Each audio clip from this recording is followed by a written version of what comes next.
said I got to say something, baby, hand me the mic. I said I got to say something, better hand me the mic. Somebody hand me a mic. Cause I got to say something, so just hand me a mic. When I need to say something, better hand me the mic. I said I got to say something, better hand me the mic. So we're back. We're back. Welcome back. Thanks, man. It's Yeah, good man. to be back. Yeah, man. It's nice to be back. So, has anything changed? I nothing massive, but I am actually. I had a moment today. A moment. I had a moment on the drive here, Okay. so I'm kind of recovering. Okay. It wasn't driving ticket, was it? Not a driving ticket. Oh, no. I was coming out of a junction, right? Looking Right. down, end of a road, about to join a 60. Looking down the road, it's clear. Go to move. Cyclist, mate. It was fucking close. How close? Like I could hear the guy. He looked at me. He looked me right in the fucking eye. He went, "Fucking hell, mate!" No, he didn't. And he looked right into my soul. And I was like, "I'm sorry. No. Like, I went to go. I didn't hit him. Of course, I didn't hit him. I probably wouldn't be here. It would be a completely different story. It was like, Yeah. I fucking killed the guy. Yeah. I'm recovering from that. No, but yeah, I went to go. Obviously, I'm joining a 60 road, so I went to move with some hustle. Yeah. And then quickly just caught him in my peripherals because I was looking down the road. I wasn't looking like what was directly in front of us. He was going uphill, so he was going kind of slow, and I just went to go, and then I like caught him at the last minute. I was like, "Holy fuck!" Yeah. So he was going Stopped. slow. He was going slow. So I it wouldn't was have been about that to go bad. fast. It wouldn't have been that bad, but also like you knock someone off a bike that stays with you for a little while, man. You know. Yeah. So I'm a bit like, I just did that thing. Shook up. Got to be fucking careful, man. Oh, yeah. Mate, you know, cyclists, like, listen, I know there's probably people that like being a bicyclist, Yeah. but Bicyclist. you know what I'm saying? But they shouldn't be on the road. I'm going to say that. I'm with you. Like, Am I wrong in it's saying it's that? fucking November. Yeah. Stay at home, man. No, just like in general, it's dangerous. Yeah, it is. Do you find that bicyclists have bad attitudes? So I've noticed bicyclists don't like. It's almost as if, right? So here's the road, right? You got normal side of a road. Yeah. If I was riding on the road, I would keep as far in as I could safely. Yeah. You know, of course, you can't be right next to it, of course. But you know what we're talking, like a foot, maybe a foot off it. Something like that. You know, so you've got a bit of wiggle room. You see some cyclists, right? And they are right halfway in the road. In the middle. And it's as if they know and like that people are annoyed that they can't get past them. Do you know, is that just me? Like, no, Have I made this up? I think they've got like they feel superior in some way, like because it's environmentally friendly and all that jazz to be taking the bike. They're like, oh no, we belong here and you should accommodate for us rather than the other way around. Do-gooders. Like, yeah. Yeah. I was once a do-gooder. Tell me more. I went through like a keen cycling phase, and I loved it. I loved my cycling. Did you ride one of them bikes with like the downward handlebars? I used my dad's, yeah. Did you? Yeah. Yeah, and I was big into it. I loved my cycling, and I was that guy. I didn't take a wide berth. That's what they call it, a wide berth. All right. But when I went cycling with my dad, we'd cycle next to each other on the road. That's even worse. Bang out of order that, mate. No, but like only if there was cars, of course, we'd move in. Go on a single file. Yeah, I was that guy. You'd have to accommodate for me on the roads, and I was a little bit obnoxious, and I didn't care about it. So I will give the opposite side of the spectrum. You're out there, you're being healthy, you're getting fit, you're bettering yourself. So there's the opposite side. I'm going to play devil's advocate here, and I think go cyclists. I'm pro cyclists here. Nah. Fuck that. Man. Fuck cyclists, mate. Yeah, mate. Fuck cyclists, mate. Honestly. Well- No, fam. Did you wear Lycra? No, I didn't wear Lycra. What did you wear? Just semi-Lycra. What did you wear? No, Was it body tight? No, I just wore them. You wear shorts that have padding on because the seat's obviously tough on your ass. So you got to wear a padded shorts, and then I just wore like a bright, luminous green top so you could see us and Johnny didn't knock us off. You know, Too wide. not too wide, mate. Just I was there, and you would have to wait. Right. Yeah, to That be was fair, me. the guy was wearing luminous yellow. Of course he But was. like because it's a sunny day out there, I feel like that actually makes it like less easy for us to see him. Like, it's like all the yellow trees and stuff. I was like, It's camouflage, yeah. It's I'm coming up with excuses now. Like Working the I opposite didn't way. mean to kill him. Didn't see him. Southpaw, did you wear a helmet? Yeah, of course. Oh, mate. Of course, mate. I'd rather die of like head trauma. I would honestly, mate. It's like what? No, of course you Would wear you wear a helmet? I think it's a regulation you have to. I think if you're taking it on the road. If you're on the road, you have to wear a helmet. That's nonsense. I think you can even get stopped by the police. Don't believe that. No, mate. No, people. That's not. It's not the law. Definitely not. I'll check that. No, out. have a look. There's first. too many people not wearing them. Think kids. How many kids ride the bike all over? Yeah. They're not wearing helmets. Helmets. Yeah, but I think it's different if you you ride it down like a cyclist lane on like a footpath, or like you're taking it around the park or a skate park or something like that. Mm. I don't think that's regulated in any way. But I think on a road where there's road like cars and lorries and shit, I think you have to. Okay, so fair enough. It's not a legal requirement apparently, but Is it not? No. Oh. But you look after your head. My mum's a Yeah, nurse. man. Your mum's a nurse, Daniel. She's told you. She's been there. She's helped kids with Safety's accidents. sexy, mate. Yeah. Safety's sexy. Yeah. Safety's sexy. Safety Safety's isn't sexy. sexy, people. No, trust me, it's not. you know- Safety's not sexy. It's not. Maybe not to the last that you're trying to pull, but I don't know. Can you imagine you, Southpaw, pulling up on your dippy down handlebar bike, right? I look cool, Rocking up to mate. Sheffield. With your little skin tight shorts on, Not right? skin tight, but Your luminous yellow top on, your little half egg helmet. Did it have holes in it for air? yeah, for aeration. For aeration. Yeah, better. What's it called when you get better Aerodynamics. aerodynamics and that? I'd rather get brain damage. No. I would, honest. I'd rather get brain damage. I'm being honest. I'd Like, rather be fed through a tube. then wear a helmet, maybe. Yeah, yeah, yeah. No, you wouldn't. Like, just don't like. Have you ever fell off your bike? Yeah.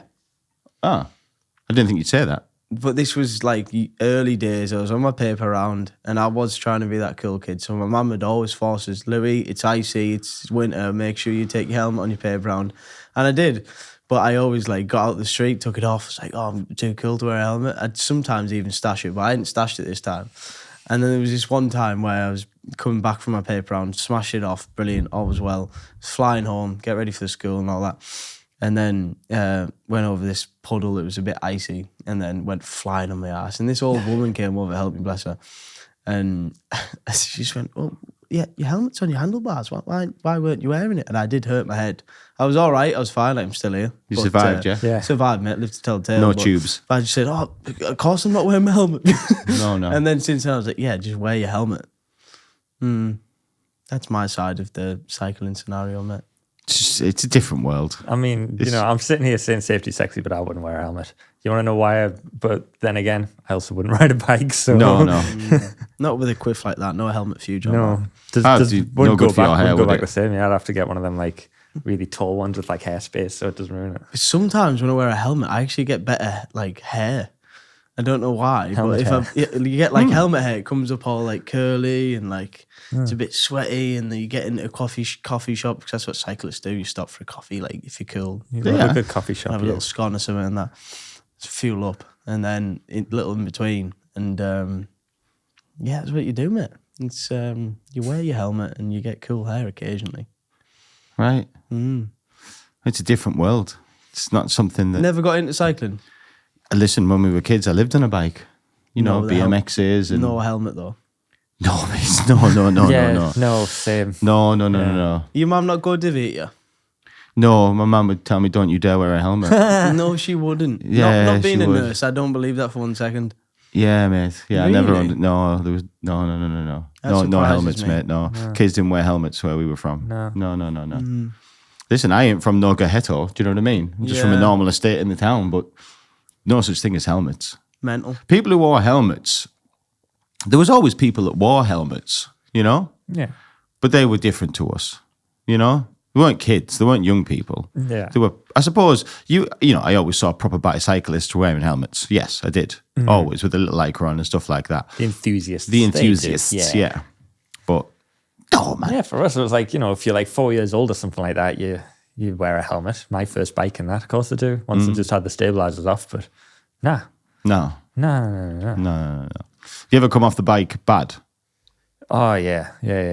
Yeah? I mean, let's think, like when I was riding a bike when I was like 12 or something, of course, I was just going divvy on it. And then I remember once I went out for a bike ride with my dad. My dad I was a lot faster on the bike than my dad. And my dad was like, right, you bomb away, whatever, stop at the next bench. So I'm just like, right, no bother. So right away. I pass about 4 benches. Yeah, I yeah. forget about it. And then all of a sudden I see a bench in my peripheral, but it's like there at the point where I've realised. So I just slam the brakes on, whoosh. Straight over. Over the handlebars on my way. That knocked.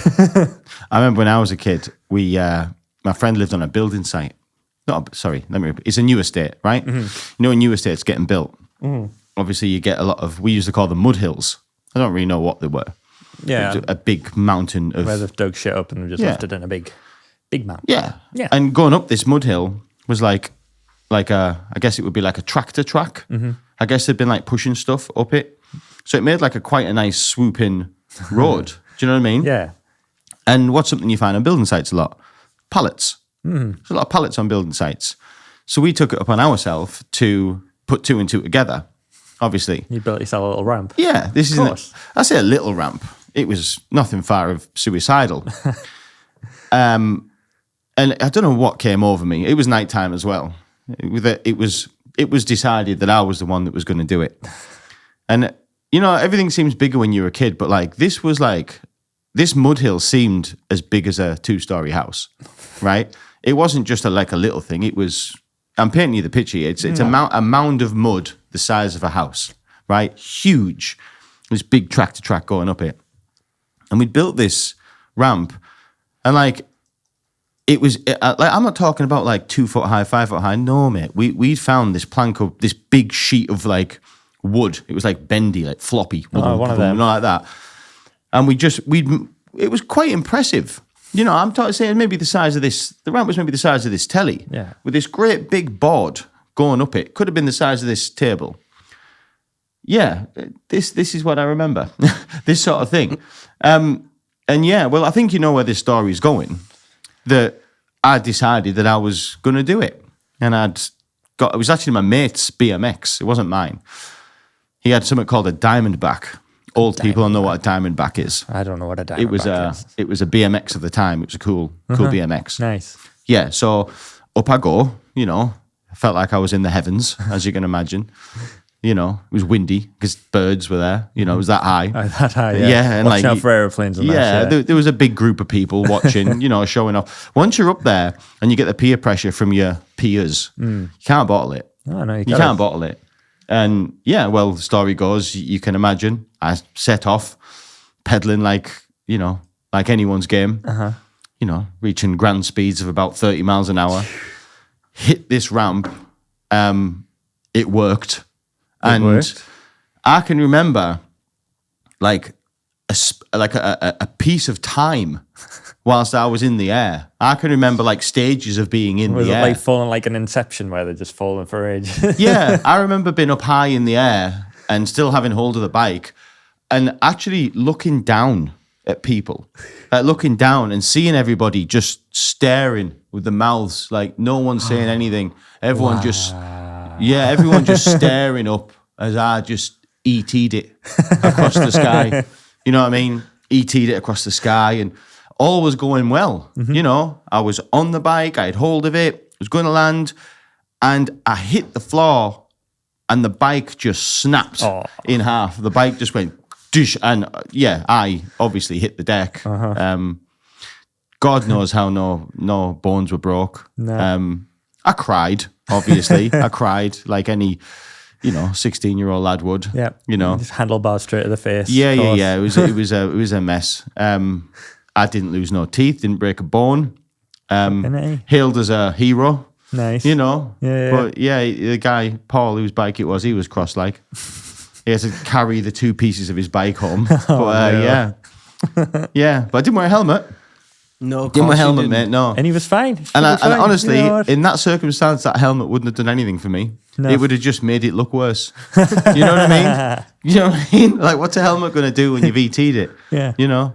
No risk involved if you're wearing a helmet, man. No, It's not exciting. No. I swear with them sort of jumps, it's like a 50-50 in football. If you don't fully go for it, like you can come off a lot worse. Yeah. Like you have to like give it your all. You have to like pedal your tits off before that big jump and go for it. Because if you don't, you can come off a lot worse. Yeah. I think you just got to commit to it, don't you? Yeah. If you're going to do it, you got to do it. But you get them, but you see it, don't you? Like occasionally you get them people where halfway through you can see them go, oh fuck, and then like try to bottle it, and then it goes 10 times worse. Yeah. Maybe I bottled it. I can't remember. Maybe I bottled it. Sounds like it. Sounds like it, doesn't it? A little bit.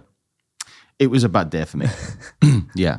But yeah, BMXs. None of you get into that when you was kids, like BMXing and stuff like that. Nah, I was, you know, we might have plenty bike rides and stuff like that, but it was couldn't be like cycle lanes and shit like that. Wasn't no jumps, But no helmet. no helmet, No. ain't no pussy. No. Yeah, some of the kids, man, like when we were younger, like they were lunatics, man.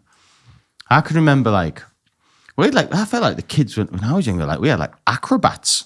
Like some of the kids I knew who I went about with were serious like daredevils. You know what I mean? Yeah. We had the like skate park in Stanley, and like some of the skater kids who like probably took the skateboarding seriously, like it was sick. Yeah. Unreal at it. Some serious stuff. I used to like lie down on it and just roll down hills. That's all I could do. Yeah. No helmet though. No helmet though. No. You don't wear a helmet. They didn't wear a helmet either, and they were doing some fucking like kick flicks and all sorts of shit. No. It was good. Do you know bikes? Like, did you have a bikes nicked when you were a kid? No. I couldn't keep a bike. You asked my mum. We must have went through 10 bikes in 10 years. Every single bike nicked. Oh no. We lived in Lanchester. We weren't having that. But No? yeah.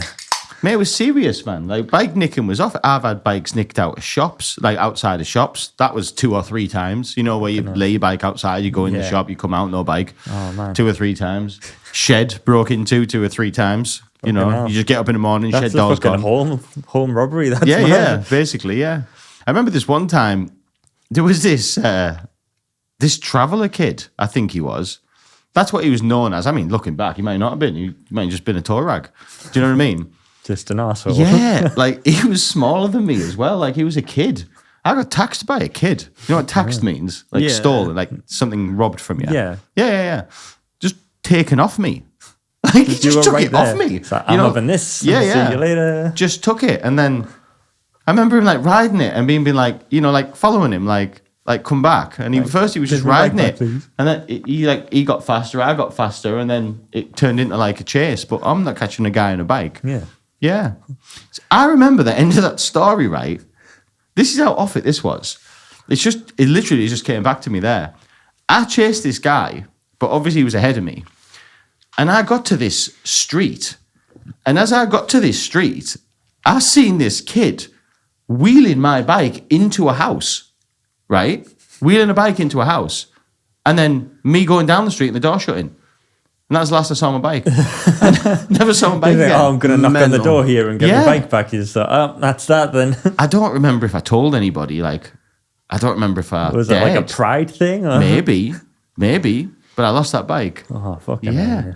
So you didn't have bikes pinched, nothing like that, no? No, mate, not Milton. Different world. Doesn't happen in Yeah. Manchester, No. lad. No, Doesn't happen. I did have a moment because I brought my dad got us bike to work scheme bikes where you got them discounted and stuff. So we all got specialized bikes when I was quite young, and that was like quite cool. And stayed happy with my bike, and then still got it to this day, bang on bike. But I took it to Manchester when I was there for uni, and there's this moment where I had that scenario where I came outside a shop, and there was these 2 like older lads. Like scary lads, Manchester, like not a nice place. Like Salford was rough as toast. I said, "That's my bike," and then they just like scuttled off. But if I'd have been 2-3 seconds later, that bike was gone. So I fortunately never had that scenario, but very close to it. They picked the bike up. They were looking at it, checking it out, and like I always locked mine up, always religious, but I didn't lock it up. I'll just jump in here, no one's around, just get quick scan, no one's around. Came out, 2 lads were right there. I said, "Oh, get off me bike," and then they just scuttled off because lots of people do it. Like, That's just opportunist stuff. That's what I think the difference between like you leaving it outside the shop, fair enough, it got nicked. But people breaking into your fucking shed. Oh, in the middle of yeah. the night, that's a different level. That's like organised shit. I never thought about that. Do you know, for the most part, these kids like who'd steal, looking back, I'd have known who them kids were. Yeah. Do you know what I mean? That wasn't just like a random robbery. That was people who, most of the time, they say when people steal off you, you know who it is. Yeah. Because they have to know your movements. Do you Yeah. know what I'm saying? Like they're watching you, they know who's in, they know that your mum's got work. You know what I mean? Like Yeah. that's normally what it is. So I'm almost certain as is my mum, that the people who stole the bike from the shed, we knew them. Yeah. Like, probably more to the point, they've probably been to my house before. Do you know what I mean? Like, Yeah. not snuck in, obviously, but they were probably friends. Yeah. Or apparently friends that thought, I'm having that. we're having that. Yeah. Class. Mate, I mean, some of the, like, listen, paint you a picture of, like, some of the people I went to school with. Like, I can remember, I tell you about my friend's mum who battered the kids with a Hoover. Never seen that, no? With a Dyson. No, there was no Dysons then. Yeah. Henry Hoover. It was a Vax, it was called. Vax. A Vax. Hoovers were different then. It looked like R2D2.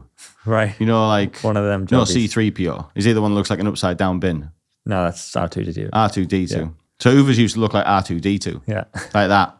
I remember big black and orange thing with the Vax big wrote cord on it. sticking out of it. Yeah, and it had a big tube coming off. And it had a big long metal pole.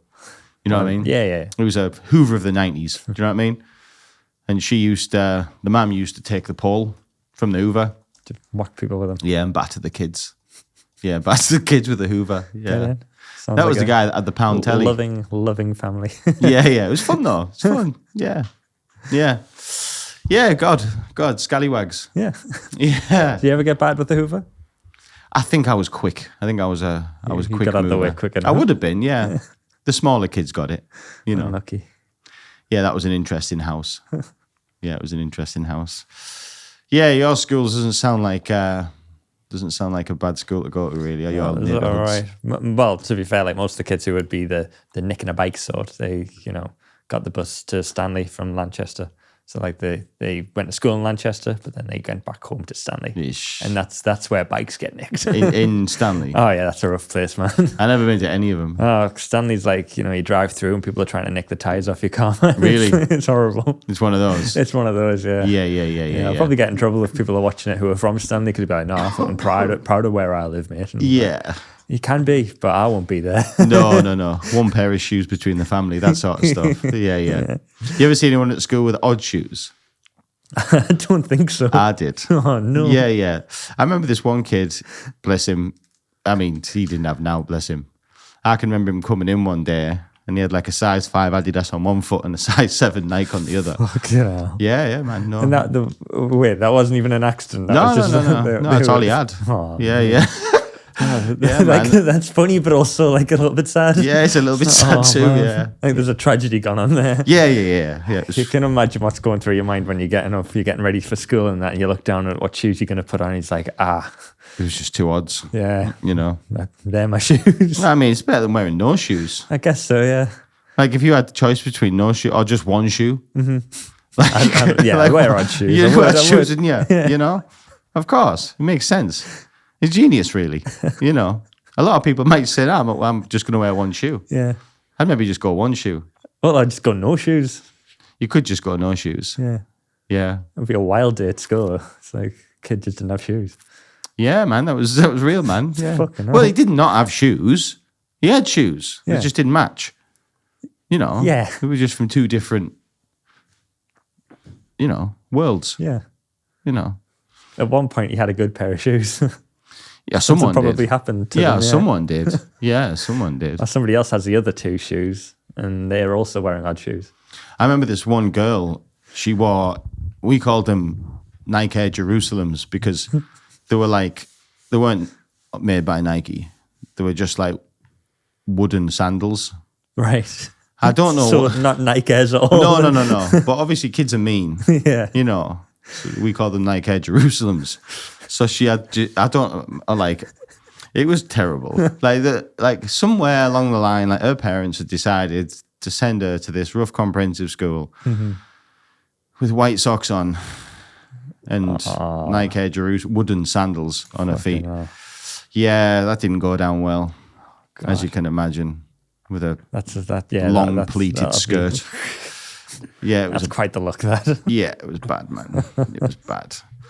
You know, I'm not a parent, but I don't know, Yeah, you can't be sending your kids to school wearing shit like that, man. I mean, some of these charity shops now, they got some good gear in. yeah. I had this one guy. I mean, he's obviously got a drug problem, but he was in the barbers the other day. I think I told you about him. He was it was a fascinating thing to listen to. He was under the influence of something, so he was a bit slurry. But he was going between telling us about the charity shop and the stuff. He was very proud of the stuff he had. He was wearing it and he was showing everybody what he had. Yeah. And he was also preaching the gospel at the same time. He's a really interesting guy, right? So, yeah. And Loves God and loves a bargain. yeah. I love that guy. I like this guy. Do you know what I mean? But through this rambling, I was looking over my shoulder and, he had some nice gear on. He had Berghaus coat on, You can do all right out of them these days. You can, man. My sister's a big advocate of them. She gets loads of gear. It's cheap and all right. Have you ever shopped in a charity shop? No. Never. I'm an avid charity shopper. Are you really? Yeah, big charity shopper. I once found, literally about probably last year, I got a Stone Island piece. No, you didn't. In a charity shop in Yarm. And I looked online and I could have sold that second hand for 150 quid. It was one of them knitted jumpers. Yeah. And they're like 310 quid retail. And I looked and it was like $5.99. And I was like, surely this can't be real. And then I looked at it and like checked the whole code and that, all real, bought it straight away. It looked too big at the time, put it on outside the shop, looked mint. What did you pay for it? $5.99. £5.99. $5.99 for a Stone Island. But obviously Stony? the women in there didn't realise how much a Stone Island was. The women, they think, oh, just a knitted jumper, I'll just put $5.99 on it, fair enough. Because they decide all the prices, I swear. The people in the charity shop. Yeah. And $5.99. Time to stick the finger up in the air and just pull the price out. Absolute bargain. And like I had lots of comments on that, like, oh, it's nice. I was like, yeah, no. Did it smell? Well, yeah. A little bit. You give it a wash, it's fine. Yeah. You never wear it, like that's a common rule as well. You don't go to a charity shop and like wear it straight away. You have to wash it. Right. Because people might have just handed it in and not washed it. I've handed tons of stuff in a charity shop just not washed. Oh, yeah. You're Yeah. right. Yeah, that's right. Yeah, it's a bit ratty, but you got to give back. Yeah, I guess so. Do you take your stuff to the charity shop? I do, yeah. I don't just, Bin it. Don't just bin it, no. Give it a charity shop, yeah. Always. I want to do that, but I admit I bin stuff. I got made We've once. got like a donation bin at Tesco's where you can just hide in and then run away. Really? Don't be binning stuff, you, Daniel. Yeah, I know. Yeah, it's all designer stuff. I know. I know you're Dan Smith. All them Got you all right on sense that. You know shit, where man. I am, mate. Mate, you shot me a few £5.99s I'll and be we your can do some fucking business, charity mate. shop, me, mate. Don't you Start worry rocking about up in that. all your all saints shirts. Yeah. Looking down to my knees. No, mate. Hot wash, sort that right out, won't it? Yeah, that's exactly what I'd do. Would you? Yeah, mate. Yeah, it works, doesn't it? When you Yeah, hot wash don't be stuff. binning it. I mean that. Oh, yeah, no, I know you're not joking, no. I'll be there. Yeah, listen, you get some £5.99s and we can do some business. All right. Yeah. Yeah, I'll give you £25.99. Charity shop with Dan. All right, yeah. man. Yeah. Sounds good. No, it is, link man. in bio. You should, man. You should take stuff to charity shops. You should. I forget sometimes. I don't actively do it. I've done full bin bag things before. When you have a proper clear out. Yeah. Do you know what I'm saying? If I have a proper clear out and it's in bin bags, yeah, I'll take it to charity shop. But sometimes you find something like, oh, this needs to go. I'll find myself putting it in the bin and then I'm like, oh no. But it's too late then. I ain't fishing it out with my tea and stuff. Do you know what I mean? It's gone. Yeah. It's gone, man. Nobody wants that. It takes a different shape once it's in a bin bag, doesn't it? It's Same as anything. Yeah, it's like, oh no, can't have that now. Yeah, have you noticed? We've talked about this before, right? But it came to my head last night again, right? Last night, what a setup. Man, I've done this steak. I'm getting good at steaks now, right? Nice. I eat steak a lot, right?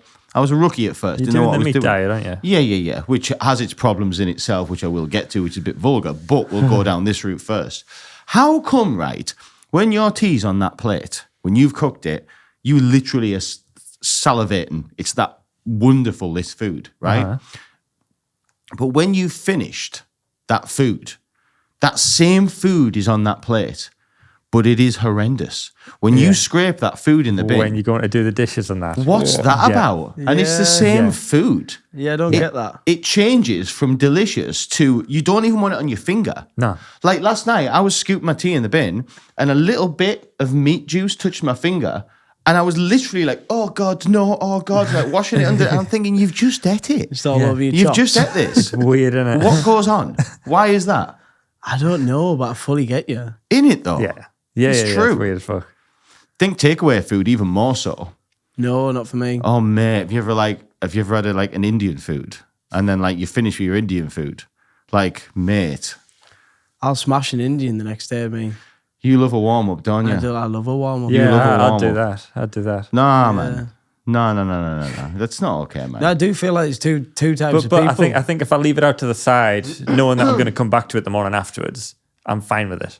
But I'm with you where like if I'm like scraping it in the bin or if I'm doing the dishes and there's like a rogue bean touches my finger or something like that, it's like no. It's messed up, it's isn't it? horrible, yeah, it's weird. It's true. Yeah. Definitely why.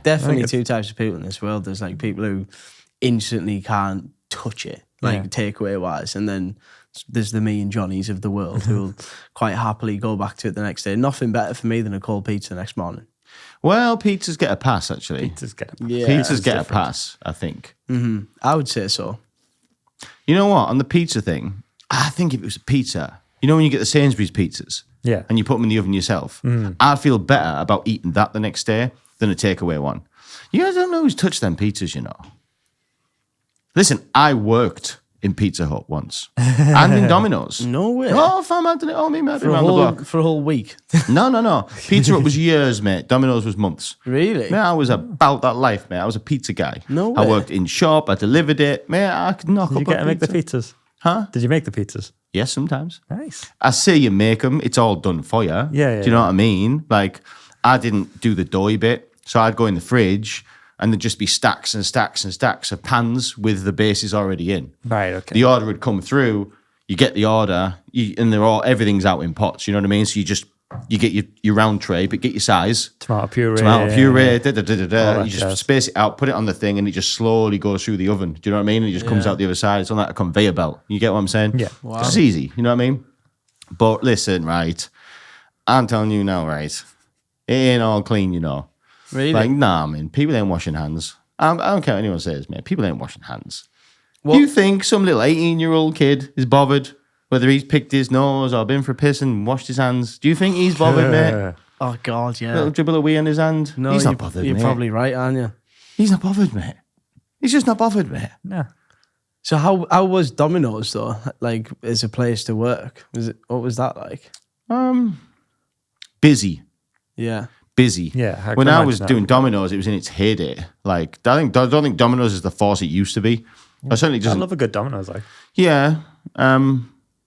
Pizza Hut was the best. When we worked at Pizza Hut, it was brand new. It was like a brand new franchise guy. Like, he was called Doug.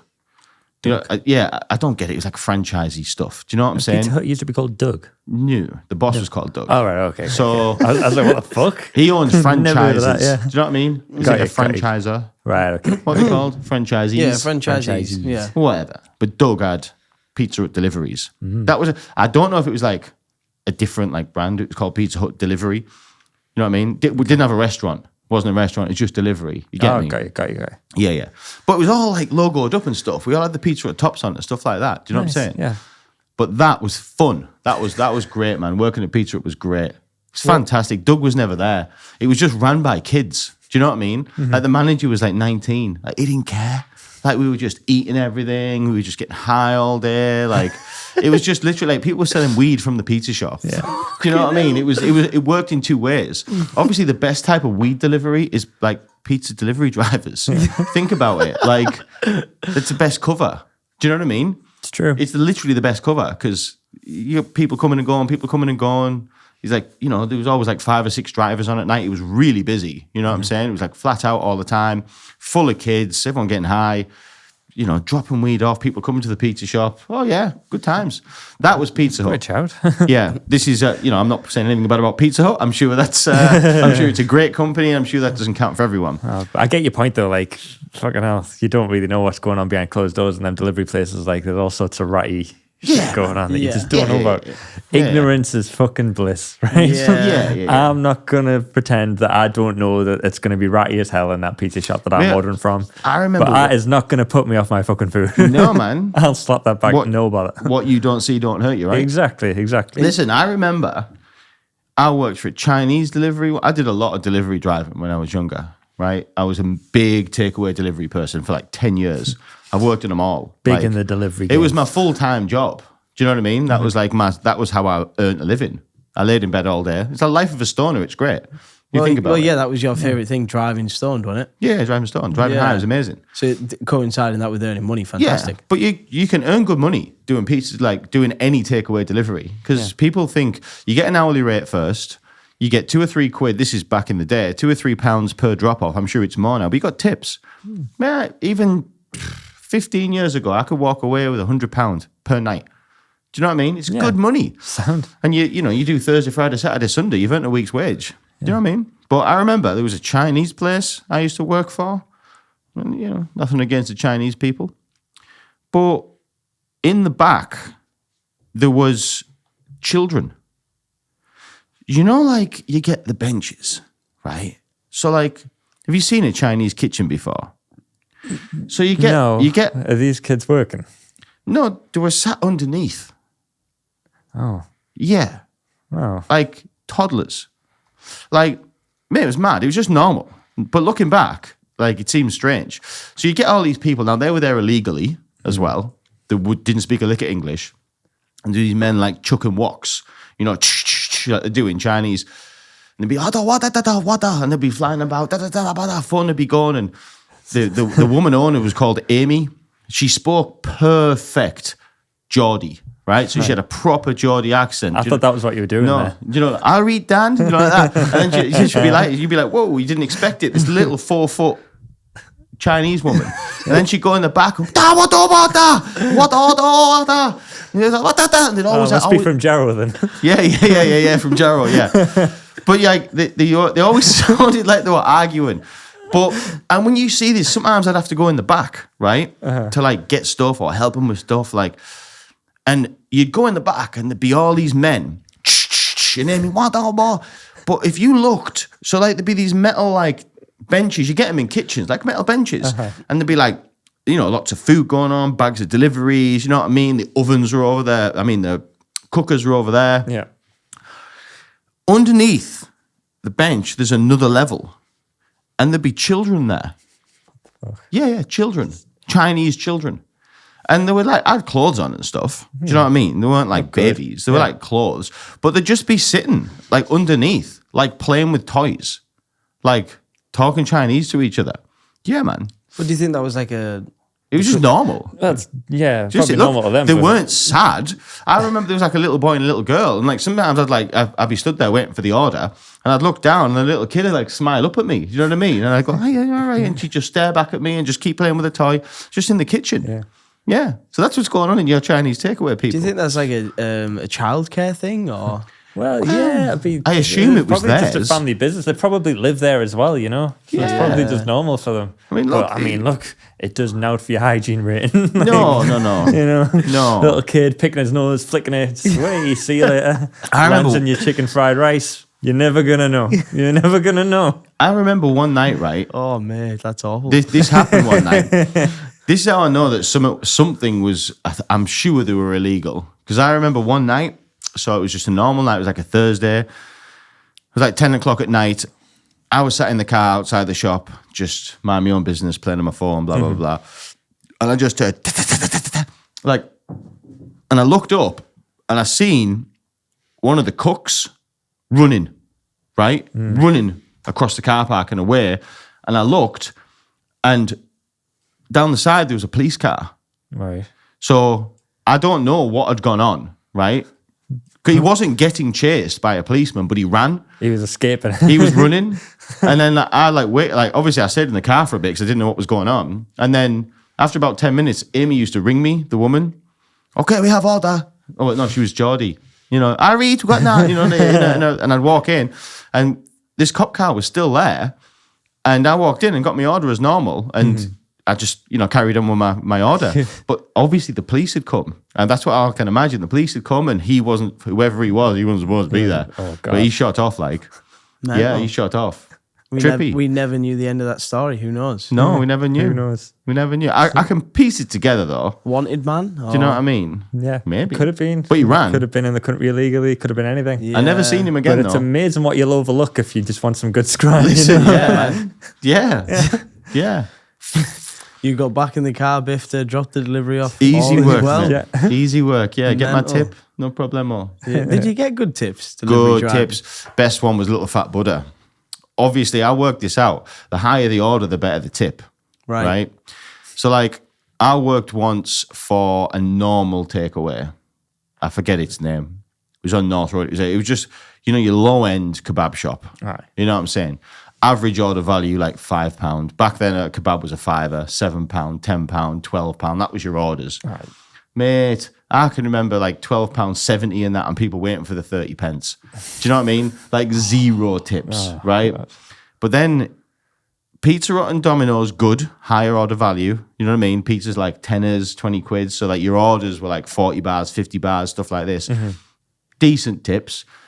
But towards the end, and I think time does something to it as well, because, money goes up. The last delivery I ever did was for Little Fat Buddha.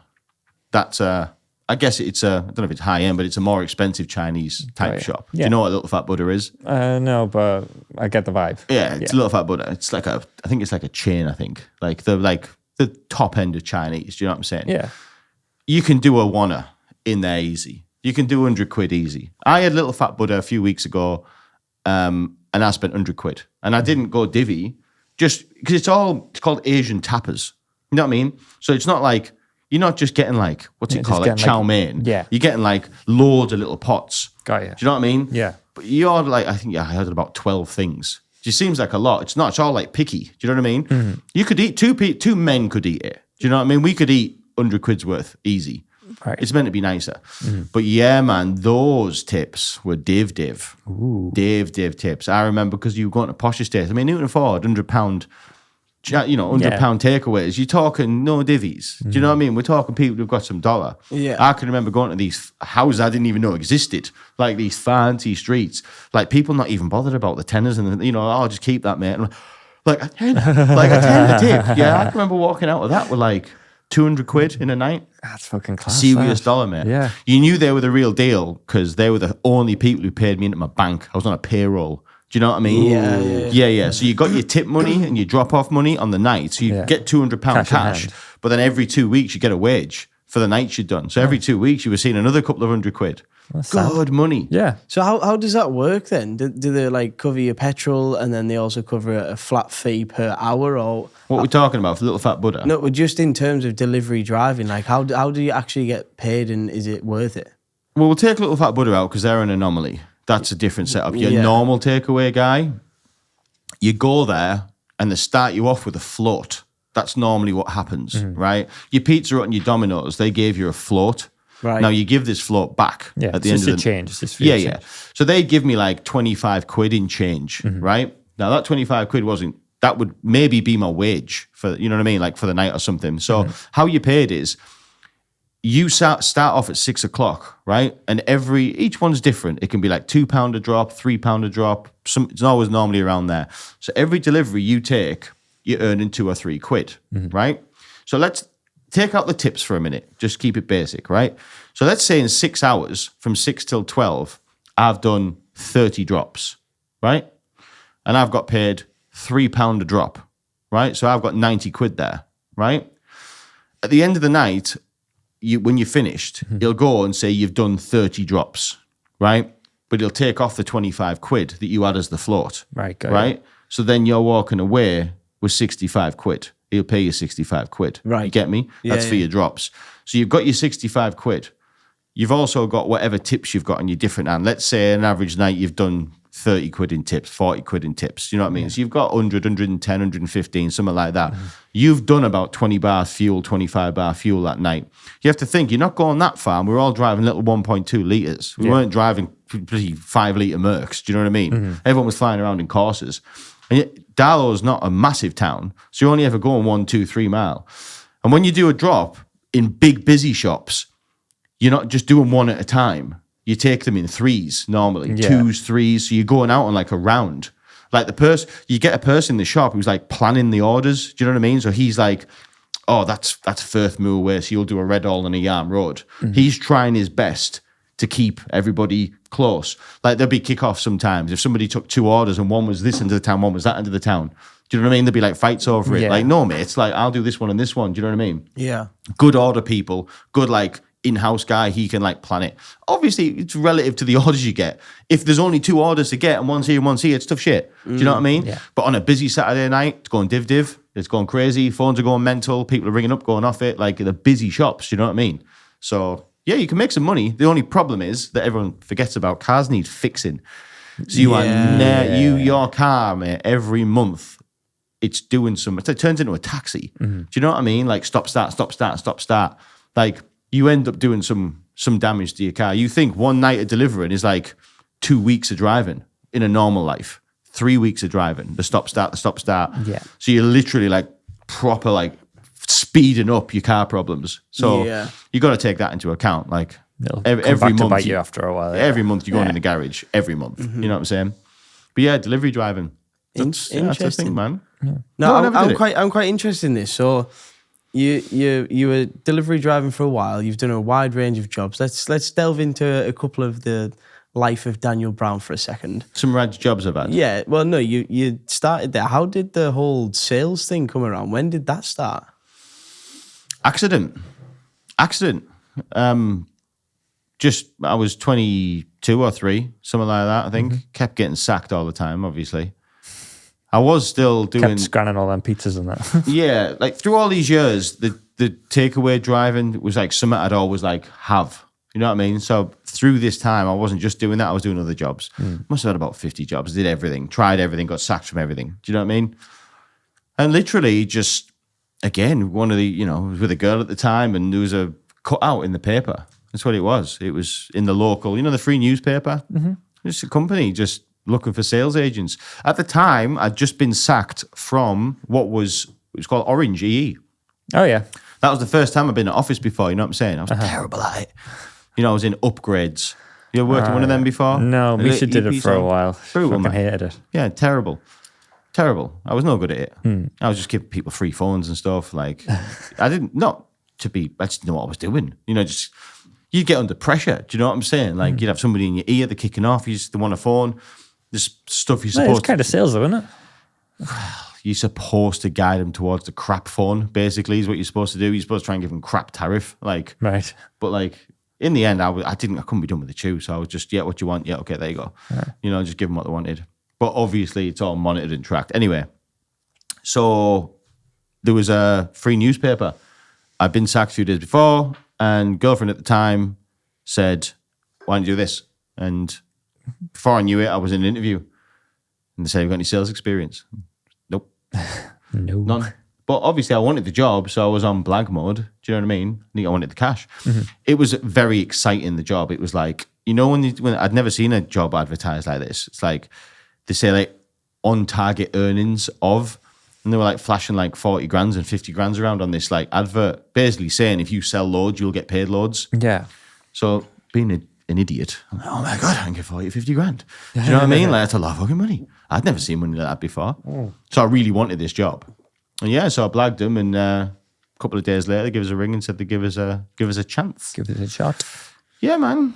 And then you can imagine, walked in this big room, looked like a chicken coop, just lines and lines and lines and lines of 20 people. Phones. Just phones going everywhere, bells getting rang. Did you kind of hit the ground running with it, or were you like... No. Just bewildered. Yeah. Proper bewildered by it, you can imagine. So we were really lucky, actually.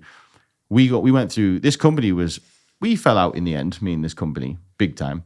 But I'll give them the due. They had a really, really great process. And in the world of sales, like it's known, like I won't name the company, but they have a training like set up. They do training. So anyone that joins them, you go into this like 2-week like boot camp. Man, like they teach you some stuff. Like, so the guy that like teaches you, he was called Dave, our guy, right? And this guy was a proper seasoned salesman. Like he knew all the old school, the 7 steps of the sale, mirroring and tonality. He taught us like some proper, what people today don't really get, some real foundational sales tactics. Sales theory. Yeah, stuff you don't think of, like how you're saying things. You know what I mean? And like not just say, sell it, not tell it. Yeah. There's 2 ways of doing it. You don't just say it, you got to sell it. And he, over this, it's only 2 weeks, but it was 8 hours a day for 2 weeks. And we were each day we do something else. So this day will be on tonality. This day will be on the 7 steps of the sale. This day will be on this. And we were listening. Like he was a salesman. So the best type of teacher is a salesman, obviously. Yeah, he really gets in your head. So it really worked. This system of training worked. So they produced these. Not everyone was good at it. Do you know what I mean? But if you had that type of brain that was, took in the information and you were keen, and I guess I was, you know what I mean? Yeah. And I remember going on the phone the first day, like, you can imagine, like, you never spoke to anybody on the phone before. You just like, you're aware people are listening to you. Like, oh, mate, it was horrible. It was horrible. Yeah. And that first week, man, sitting there, like, just in a pit of hell, just didn't know what I was doing, didn't know how to do it. But I think the first sale was pure luck. I think someone took pity on me. I can still remember. It was a guy that he had a turfing company.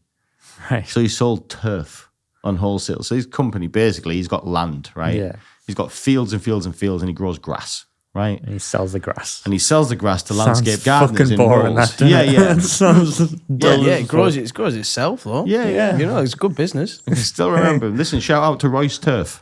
Get in, London, Royce. I'm telling you, I still remember him, Royce, Mr. Royce. Wow. Yeah.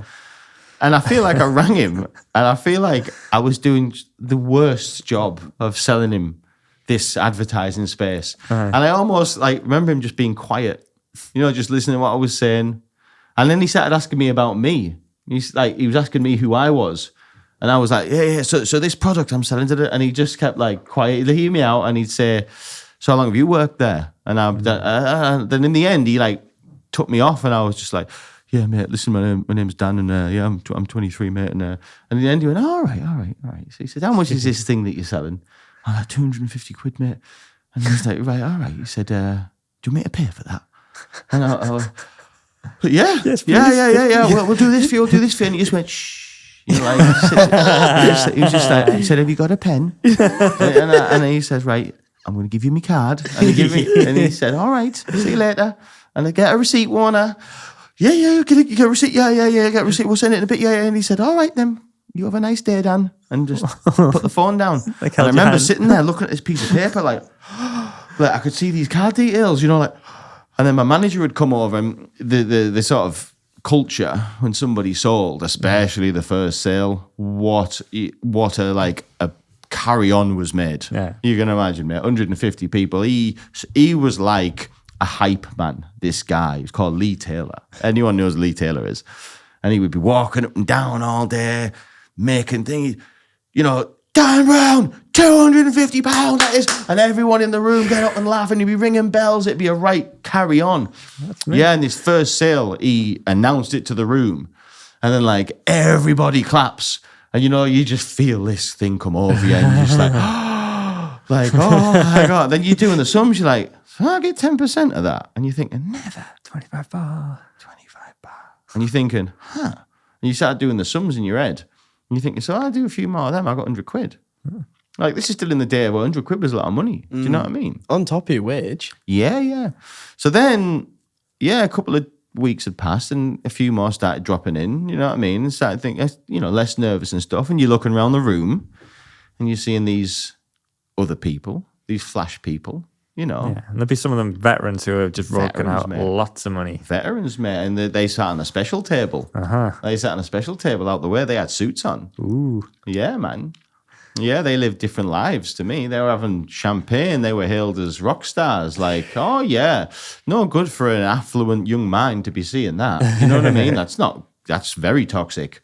And these were hailed like kings. I mean, these weren't just respected. They did what they wanted. They came and go as they pleased. They would come in like a rock star. They'd waltz in at 11 o'clock in this fancy Paul Smith suit or Armani suit, and the manager would make a big deal. Here he is, like this. And it was really, really weird. It doesn't remind me of anybody. Yeah, no, really can't think of weird. Anybody, And anybody like that. The top boy would walk down the room in the suit like this, give everybody a wave. It wasn't arrogant. Mm-hmm. He was just confident, Yeah. Pulled up in his Mercedes. I'm sure. Yeah, he wasn't arrogant. He's confident. And he'd sit down and he'd make his call, but he was confident. And he'd walk up and down his table with his chest out. the top salesman. I know, like, this guy knows who he is. I still know him, right? So I know this guy. He might listen to this, and he knows who he is. He taught me everything. I idolized him. Yeah. And he'd walk up and down. Like, he'd be talking the talk, like, talking like a businessman.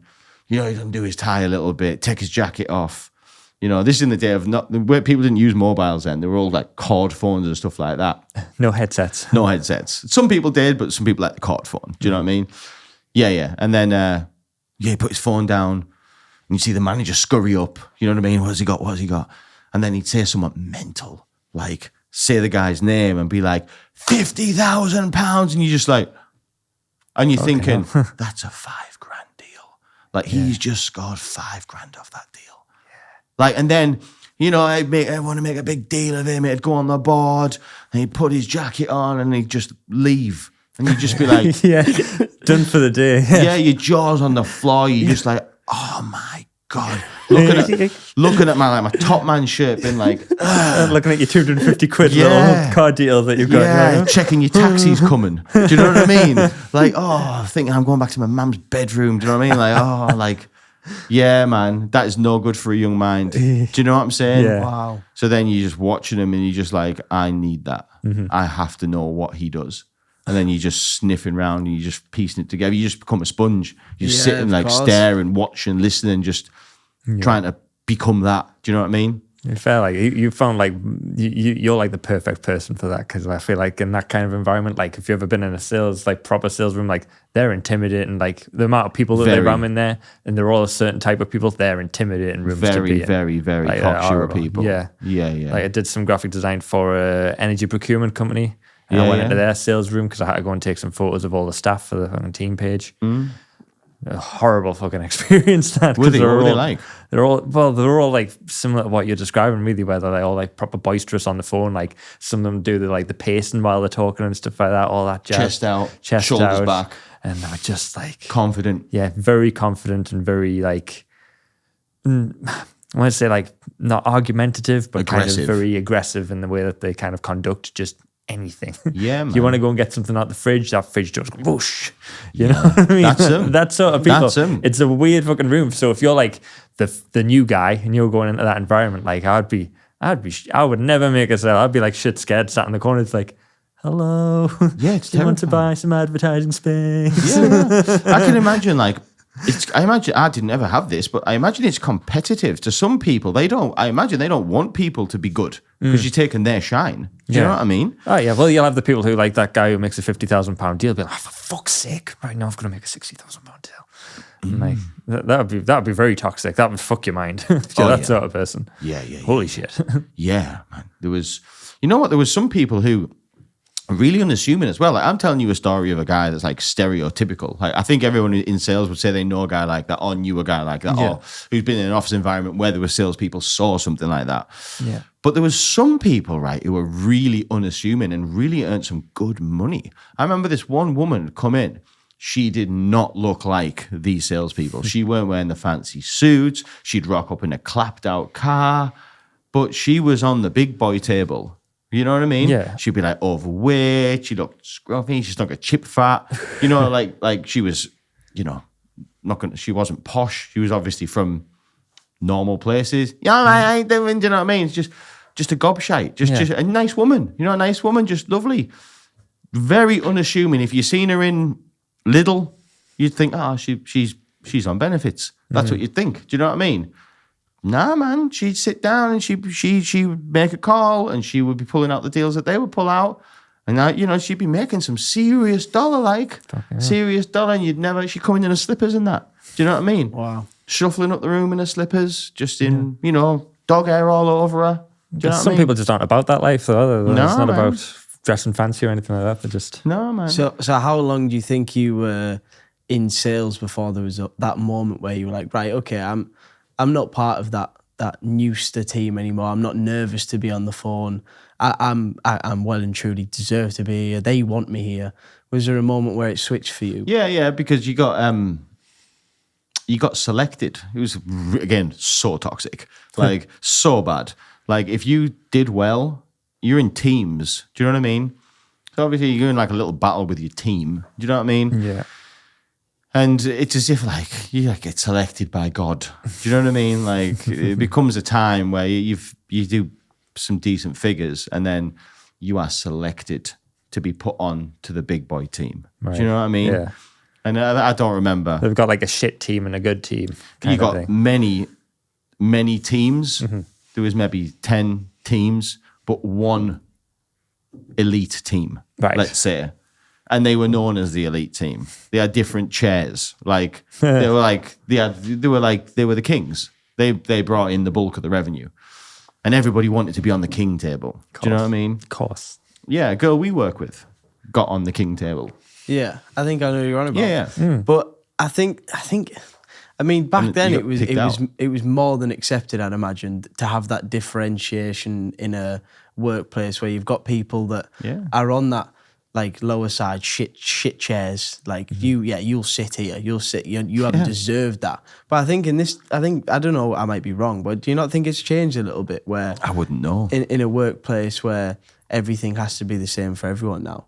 I haven't been Because in I think that was healthy for you. You know, you wanted to go somewhere, you wanted to be on that big boy. Yeah, maybe not healthy for your actual health because you earned good money and that led to other things. Let's maybe get into that in a bit. But I think that was good for your work ethic. You saw the big boy table, you saw what they were doing. You know, they had the fancy chairs, had the fancy suits. That was something for you to aim for.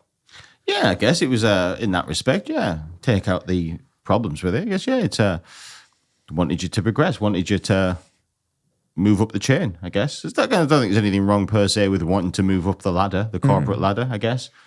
I think the lesson you would take away is, there's more to life than money. Yeah. Do you know what I mean? Money isn't your God. You get me? And I think some people make money the God. I think I've been guilty of it at times. You know what I'm saying? Yeah. Yeah, man. It's a trippy situation. Yeah. I don't. Looking back, that was not a good idea to be showing young people life.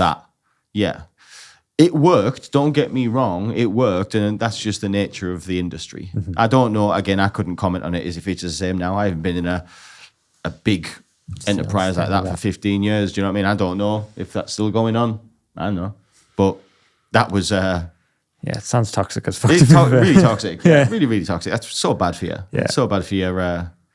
I guess it wouldn't work for everybody. It just work if you got that type of brain that would be receptive to it. Yeah. Do you know what I'm saying? Yeah. I know for a fact I would bottom out on that. I could not handle that. And it'll be, I bet it's only a few in every 10 would be receptive to it. I bet the majority of 10, let's say 6, 7, 8 people wouldn't be able to be programmed like that, wouldn't be able to, not be able to, it just wouldn't have the effect that they were trying to have, if that makes sense, or what they were trying to do. Like I can think of some of my friends, like in my life, I won't name them, but I know if they were in that situation, they wouldn't. They want the wage, they want to do a good day's work, they wouldn't bother about that. That thing wouldn't spark in their head and just that fire ignite. It wouldn't work like that with them. Do you know what I'm saying? Yeah. Certain people it does. I don't know what that is. I don't know why. I don't know what the setup is. I don't know. But certain people's minds will react a certain way to that sort of situation. And looking back, it probably isn't a good idea. I don't think. Do you know what I'm saying? I do. No, I get you. I guess you've got that then. You're in sales, you're doing well. Yeah, man. All is hunky-dory, you're earning good coin. Where does it go from there? Is it just a repetitive cycle of every week start fresh? Yeah. What's the biggest thing you've ever sold? Are you allowed to say? Yeah, I can say. The biggest thing. Well, it was all on the screen. The most money that you've ever made off one sale. Well, I can't say what I made off it, No. but I can say what the biggest deal was. Not as big as you'd think. The biggest single deal was 70 grand. Was a single deal. Fucking hell. That was a single deal. So that was the biggest single. That's not normal. I mean, that's not unusual. That's normal, for big high-end stuff, That was the biggest one. Bloody hell. And that was selling Online things. advertising Websites. space. Yeah, this sort of stuff. Wow, this mad particular that. thing was a website package. It was various things within a website package. Yeah. That's fucking wild. That. Yeah. Imagine 70 just- grand. Yeah. I mean, even Imagine putting the phone down after that. Just from like, yep. let's- Oh yeah, you know that came years into my career, but I admit, yeah, that was like whoa, that was a big one. Do you know what I mean? yeah. Yeah, that's very unusual. That's very unusual. I know people that we will know, and people in our because it's our industry. That's what we all work in, basically. I know people who've done a lot bigger deals than that. I know people who've done business with famous people. Yeah. Like I won't name them, but there's celebrities that I could name, and you're like, never. I know people that have done business with those people. Yeah, and that makes that sort of thing look like nothing. As soon as you get wind that they're famous and they've got money, you just like, Yeah. whoosh, Yeah, the maybe. price just starts I ramping wouldn't up. know. I've never been in that situation. I've only ever dealt with your normal average people. Joe, yeah. Normal people. Yeah, But- but it is what it is. Yeah, Yeah, yeah, that's crazy. yeah. Web sales, eh? I mean, let's just imagine for 1 second. Let's lowball and say you were 10% on that deal. That's 7 grand. Yeah, Yeah. If that was what it was, that's 7 grand. You could not confirm or deny, but Jesus, just for one sale, that's like, Yeah. wow, crazy. Let's say Five- football. That's it's a football. 5% house Football deposit, money. man. It's footballer money. So there is some. If you work for the right company and you're on the right, an average commission structure is 10 is probably low end now. Yeah. 15 and 20%. So you're going rates for commissions. Yeah, in and you get sales. taxed the fuck on it, I guess. You get taxed the fuck on it, yeah. That's how it works. You'd be at 50% commission by then. But you can. There's a reason people get into sales. Yeah, You know what I mean? There's a reason. It's not because you like it. So that was very much the glorified up of your world of sales. I don't want to get too deep into your life, but let's, if you don't mind. So that was the up, always going well, sales and that. But alongside it, as far as I know, that then kicked in a cycle of bad things to follow. Yeah, I think it's toxic. I think it's a toxic thing. I don't think, looking back, I don't think having a lot of money is a good idea. Or certainly, let me reword that. I don't think having a way to earn commission is a good idea. I don't think that's a good idea.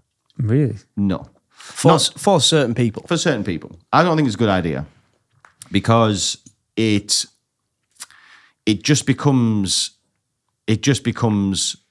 I don't know what the word is, like, it becomes more than just a job. It becomes like a lifestyle, if that makes sense. And it just overtakes. It just overtakes everything. Yeah. Do you think it can turn you like desperate?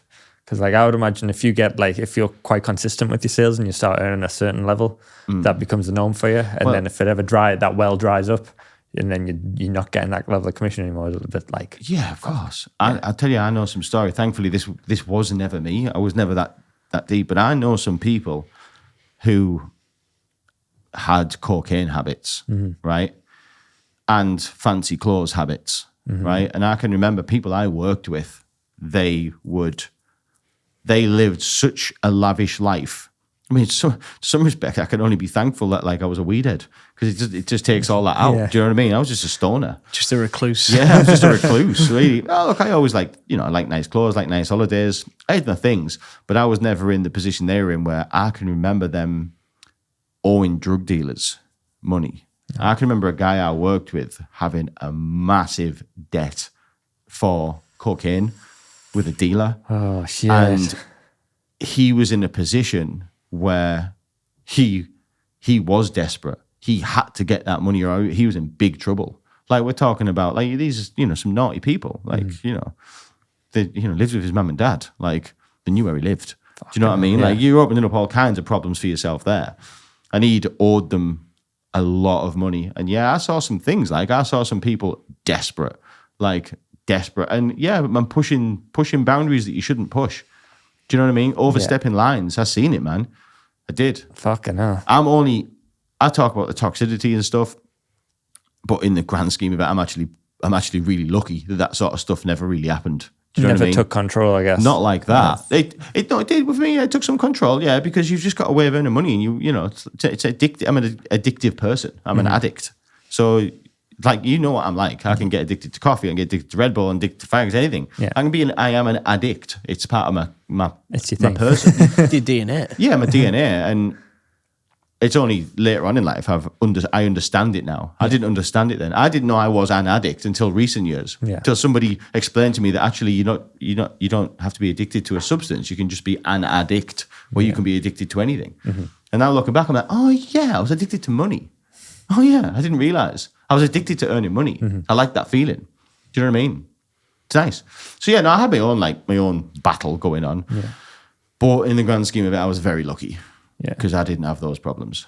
I was never a cocaine guy. I've dabbled. I've had it before, but not like that. I was never an addict. I was never an everyday guy. Yeah. Do you know what I mean? I was on a weekend, I'd go out and get some. Do you know what I mean? Yeah. But I mean, I've seen some people in messes with drug dealers. Messes. And I could only imagine what they were feeling like. Terrible. You know? The desperation they'd feel on the phone when they're talking to somebody about fucking advertising space who doesn't give a fuck on the other side of the phone, and they'd be like, fucking please pay me our fucking money. Dark places, man. That's But great. you know, this really is grim. That comes off the back of, you know, we're talking about a situation of this person. So let's just rewind this person's story. Because I actually do know this person's story. He was much like that. He'd never been in sales. The day will have come once where he walked into a sales environment and he was shown a way to make commission. Yeah. And obviously, a similar thing will have happened with him, where he's like, so I can earn as much money as I want. He's started earning a lot of money. He's bought himself Gucci clothes and lived this lifestyle, and he's young and he's silly and he's living this rock star life. He's got a fancy car. He's driving fast. Do you know what I mean? He's just got this fast rock star life, and he hasn't gone out and picked it. It's just happened. It's just how, again, he's probably been around his peers. He's probably watched people above him living like that, and he wants to be like them. Do you know what I mean? You know, it comes to the culture. Like, back in the day, put the TV on, put a music video on. Look what's been programmed to young people, like hip hop stars in Mercedes trucks and living this life and flash, and this is bad boy life. Like, that's what young people are programmed with. Yeah. You know, and if that stuff appeals to you, and you're put in the position where you can make the money to start to taste that. Look, it's dangerous when that's then taken away from you. So many different people. Snowball so quickly. So many different people, and everyone's different. And some people wouldn't work with them, and it wouldn't make that do to them. But when you've got such a broad spectrum of people, somewhere in that cloud, you're going to find a circumstance like that where he's the right person, he's receptible to it, he's influenced by that sort of stuff. That appeals to him. Yep. He's dropped in a position where he can earn money. He's never had money. He doesn't know how to manage money. And then all of a sudden, you can just see how it happens. And then that's why it doesn't happen to like loads of people. It's like 1 in 100 people that'll happen to, or very few people. Yeah. I only know 2 or 3 people out of everybody I've met where that sort of stuff's happened. Yeah. But it can happen if it's the right circumstance and the right person. And yeah, man, they're the people I feel sorry for. I can have my own little twist about toxicity, and I shouldn't have been taught things like that. Man, I got away with it. Lucky. Yeah. Really. I've seen people have to leave the country. I've seen people have to leave the country. Yeah, I know people have to leave the country and not come back. Oh, that's dark, man. Yeah, man. And that's through getting in problems with drug dealers. Yeah. Crazy. Yeah, it's interesting. Yeah, I think, I don't know if that sort of thing would be happening nowadays, or certainly not to that extreme, you know? I think, I imagine that they've probably, smart people are probably doing research or looking into these things and thinking that probably isn't the right way to teach young people. I think. I bet it still goes on, to be honest, Dan. Do you think? Yeah. I wouldn't know. I don't know. I hope it's not. If you could like go back and never have stepped into that world of sales, would you? 100%. Yeah. 100%. Really? What you mean? Go back to just like being 16 again? Go back. You'd had all them moments where you'd been sacked off 50 odd places, delivery, driving. You tried it fucking all, failed at it all. That's putting it frank. Not just digging at you. But that's what happened. The newspaper article came and it wasn't for sales. What would it have been? What would I like to have done? Yeah. I'd like to have been a hairdresser. You know why I think that? Oh, God. Because I would have guessed that. I've got the luxury of what I know now. Do you know what I'm saying? At that age, I wouldn't have said that. But now, again, AI is playing a part in it because now I'm starting to think, okay, if I want to earn an income and a decent income, but don't want to work too hard, because you could say, well, go and get a trade. Yeah, it's a hard life. Do you know what I mean? Like tradesman stuff is hard labor. Taxing on your body, isn't it? Yeah, it's taxing on your body. And I think, well, AI is playing a part in my decision now. What isn't going to be done by computers? What isn't going to be done by artificial intelligence? I'm not, maybe one day they can do everything, but I'm pretty sure, as we've said before, creatives, your bricklayer, your hairdresser are going to be last affected. They're going to be sound, yeah. Yeah, they're going to be all right for a long time. It's going to be a long time before I trust a machine with a pair of scissors near my head, Yeah. You know what I'm saying? Yeah, 100%. So, yeah, I've been a hairdresser. And it, again, because I think there's good money if you become a stylist and you are good at, hair extensions and stuff like this. High-level stuff, yeah. High-level stuff. I'd have really studied it, really tried to be at the top of the game of that world. You could release your own products, do a little bit of like chemistry, stuff like that to see if you can come up with some kind of... There's a load of things you can do in that sector. And you're always warm because you're always inside. You're never getting hurt because you basically just stood all day talking to people. Yeah. Chopping people's hair. And then every time you do something, if you're good at it, you're dealing with happy people because everybody loves it. Good at it. Yeah, because everybody leaves with their hair done. Yeah. And everyone loves seeing you because they're getting their hair done and everyone loves what you do. So I just think literally the best job in the world is a hairdresser, a good hairdresser. As long as you're a good hairdresser, you're fine. If you're a bad hairdresser, mate. Yeah, but they don't last, do they? Yeah, but that's the thing. Like, I always say to my hairdresser friend, like, as a graphic designer, I have an undo button. If I make a mistake, I can just delete it and do something else. And it's somebody's hair, man. Yeah. And they're right there in front of you. You can't hide it. No. Imagine. No, man. Well, I mean, I'd be terrified. I would be terrified of doing that job. I think you're too young to ask that question because you're 24, nearly.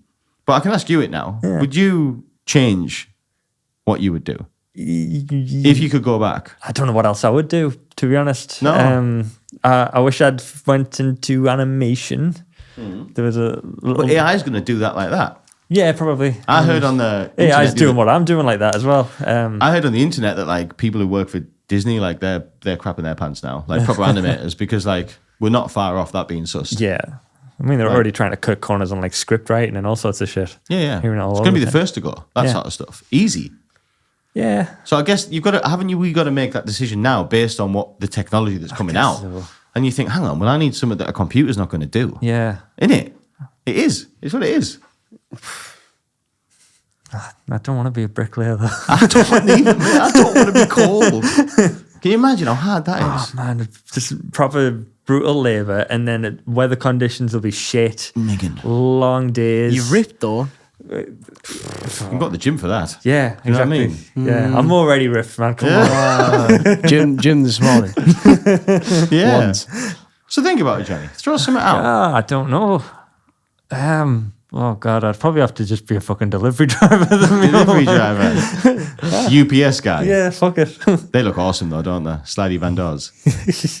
Man, UPS are the rock stars of the delivery world, aren't they though? Do you know what I'm saying? Yeah. I don't know. That's... So Southpaw. Just be one of them every drivers. No, they just lob your parcels. They don't have to get out the van. They don't care. Yeah. If you could be 22 again, Southpaw. Just before you go back to me, I do, thinking about the way the world is going with AI and that, your hairdresser analogy, I think that might be one of the best jobs to always, because hair is always growing. You know what I mean? Like, there's always going to be hair to grow. And then you're completely right. Like, my hairdresser, like, he's a boyo. Like, I get on really well with him. Like, makes us a coffee, like, sound, have good chat. Like, gonna be sexiest man in the world after his haircut you made. Like, he's probably just like, he's always like sound as fuck and like good chat. And then you come away, you feel sharp. Like, yeah, take that 20 quid, mate. You've earned that. And it's like, that's half an hour's work that he's done for me.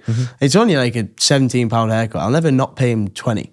Because he's sound, and it's like, that's our little thing. And I'll tip him for Christmas, you know what I mean? Like, have you seen how much a woman's cut colour and hair extension is? Like, you can do like 500 knots and stuff like that on a proper do. Yeah. Fucking hell. Really? Yeah, man. If a woman is getting a style, a colour, and maybe some hair extensions put in, like, you are talking some naughty money, like. naughty money. And our winter Misha comes out with like 80 quid. But like, Yeah, that's just similar to what Zoe Yeah. gets done, but I don't think she's getting that level of But you know stuff yeah, done. she's but- raging when I'll rock up and he's like, I spent a tenner. Yeah. Looks great. They're smart though. They don't just do one at a time. So obviously, when I got my hairdressers, I got like Tom does women's hairdressers. He's a women's hairdresser, Yeah. right? So I get a cut and color, right? Now, you say, oh, how long is it for your cut and color, Dan? It's like, well, I'm probably in there for an hour and a half, right? Because you get your color, you sit for a little while, blah, blah, blah, blah. But he ain't just doing me. He's got like a juggling thing going on. Yeah. So I watch him and I think, At any one time, he's basically playing with about 2 or 3 people. So whilst I'm getting coloured, there's somebody else sat in like the warmer thing or getting their hair washed, and he's like got 3 clients at any one time. Yeah. So you might be paying 80 quid, but he's juggling like, he's Yeah. 300 Dan's not quid. paying no 80 quid. Man's 120. Yeah. 120 for a cut and colour. Yeah. But bloody hell, juggling that between 3, an hour and a half? Yeah. And some of these other people are ladies, and he might be charging them more because he's just trimming me. He Yeah. ain't styling me. I'm not having a style. Yeah. Do you know what I mean? He's just taking the ends off. That's all he's doing. But some of these ladies are having proper dues. That's crazy So if you're thinking money. like, okay, so every 2 hours he's juggling 3 people and he's doing, 100, 200, 300 time ago. So every few hours he's sinking 500 or 600 quid every couple of hours. Like if he's got the right clients, and obviously he's top of his game, so he can be selective. Do you know what I mean? Like he ain't giving no one a one back and sides. Do you know what I'm saying? Yeah. Listen, and I know he's big on hair extensions and all. He's good at them. Obviously, I don't get them, and I don't see him getting done there. But I know he's got a little side thing going on with hair extensions and stuff. And I think I've heard people pay like 700 quid in that for hair extensions. Like, see if you get the good stuff. You know what I mean? Like it's real and stuff. Yeah. Mate, I'm telling you, man, future hairdressing, mate. Well, Telling it's you. not going anywhere, is it? But I think, going back to the question you asked me, You could be 22 again. If I could, go back 2 years. To be honest, my sort of career journey so far, uni, always done hospitality when I was younger. Loved that. People, always got on with them. And then going to uni, best 3 years of my life. Didn't learn a fucking thing. Learned a lot. learned a lot of fucking life lessons. Skin and mint doobie up there. Yeah, mate. And then I think I wouldn't change what's happened for anything. I love Happy with it. I love working with cameras. I love what I'm doing right now. It's probably going to get taken off me by AI, but I quite enjoy socials and interacting with the clients. So, no one's going to, hopefully for the next 30 years or 40 years while I'm still working, no AI is going to be able to pick up a camera for us. I mean, they can already create shots, I get that, but nobody can AI can computer could come in here and take a photo of this room the way I could, as of yet.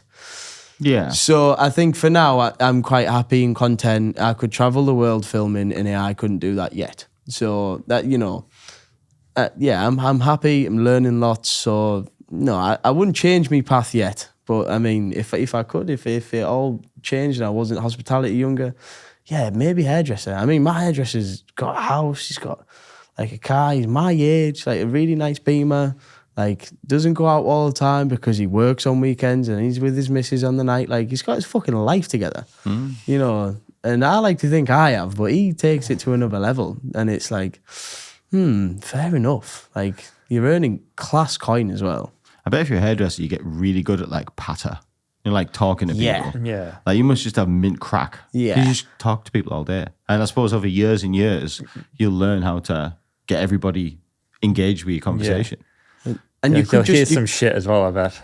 Yeah. Oh, yeah, you get all the Hairdressers will hear gossip. some goss, like. Of course they will, yeah. Yeah. You think it's a bit like a taxi driver though. Like I bet a hairdresser gets asked, so how's things with you? Like 10 times a day. I bet he tells us, or she tells the same story 10 times a day. Where he'll hear all different stories, but he's telling the same story 10, 12 times a day. I mean, I've heard it. I've heard me sit in the chair before, and that's my hairdresser. So he'll say, how are you? Oh yeah, I'm all right. Oh, well, I'm not much of a sharer, so I'm more turning it back on him. So what's going on with you? How's, remember what he told me the last time. Also, what happened with that? And I listen to him start telling me the story. All right, yeah, and I'll comment and be interested. Then I'll go and get to another chair, and then I'll hear another person sit in the chair and asking the same thing, and he tells the same story again. And I'm like, like I've just heard it twice in half an hour. So like, you're telling that story like all week. Yeah. You know what I mean? Yeah, I've noticed that before with my hairdresser though, because I'm always after work guy. I'll always go there and he'll always stay late for me. Sound brilliant, like 5:45, I'll get my haircut mint.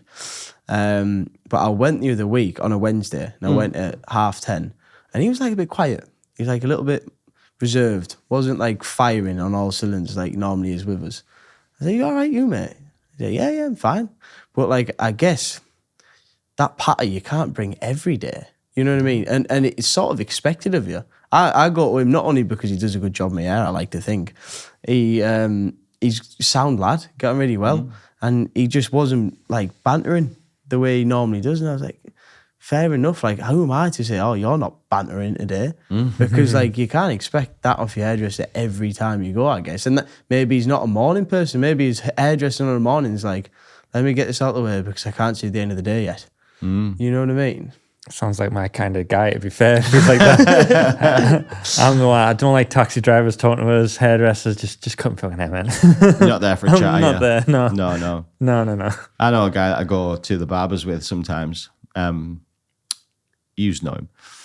I am a talker in the barbers. Right. You know, I like them. You know, Turkish men, you know. They're nice, good people. These barbers, good people, mate. I have a lot of time, a lot of respect for these Turkish lads. Really sound guys. Yeah. So I will have a conversation with them. We talk about food, we talk about football, talk about, yesterday we talked about scorpions and spiders. Like, just funny, right? Just good crack.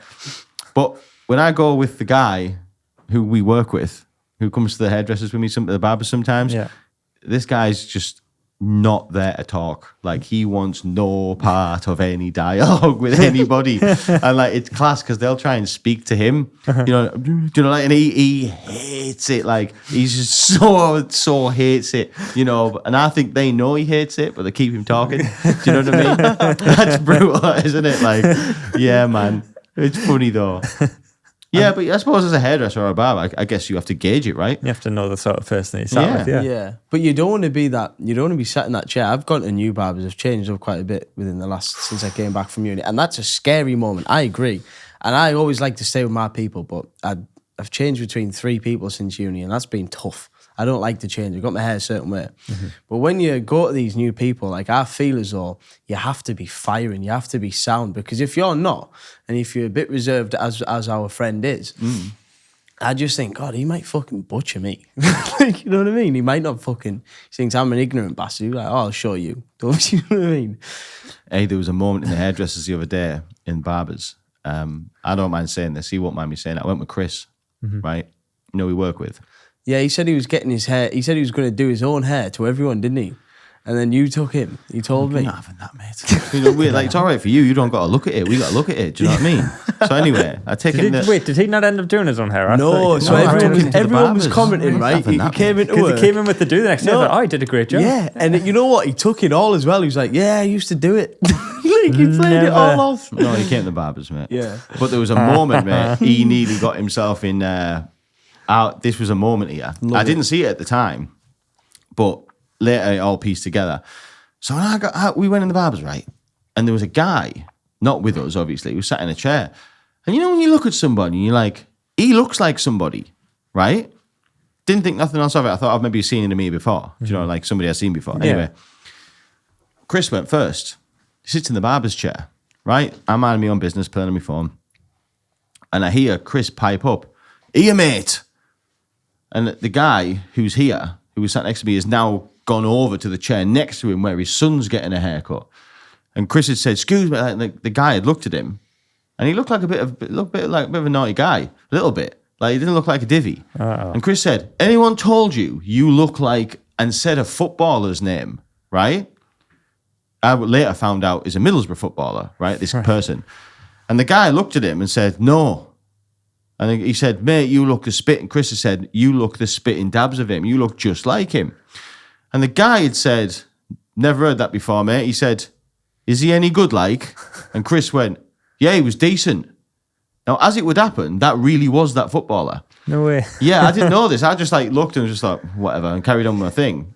But as later... Chris didn't go, "No, it was shit." Yeah, and as I got out, I said to him, like, Chris had said, "Yeah, that really was him." And Chris was like, "I am so happy."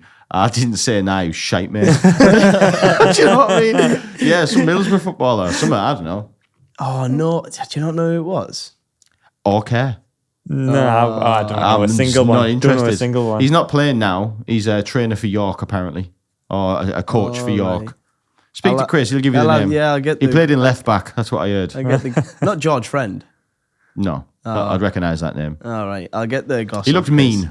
He looked mean. He looked mean. He looked angry. He looked cross. Yeah. He looked really cross. I guess that's a cross cool face. way to handle it, though, isn't it? If you are a footballer and like people go, are you son?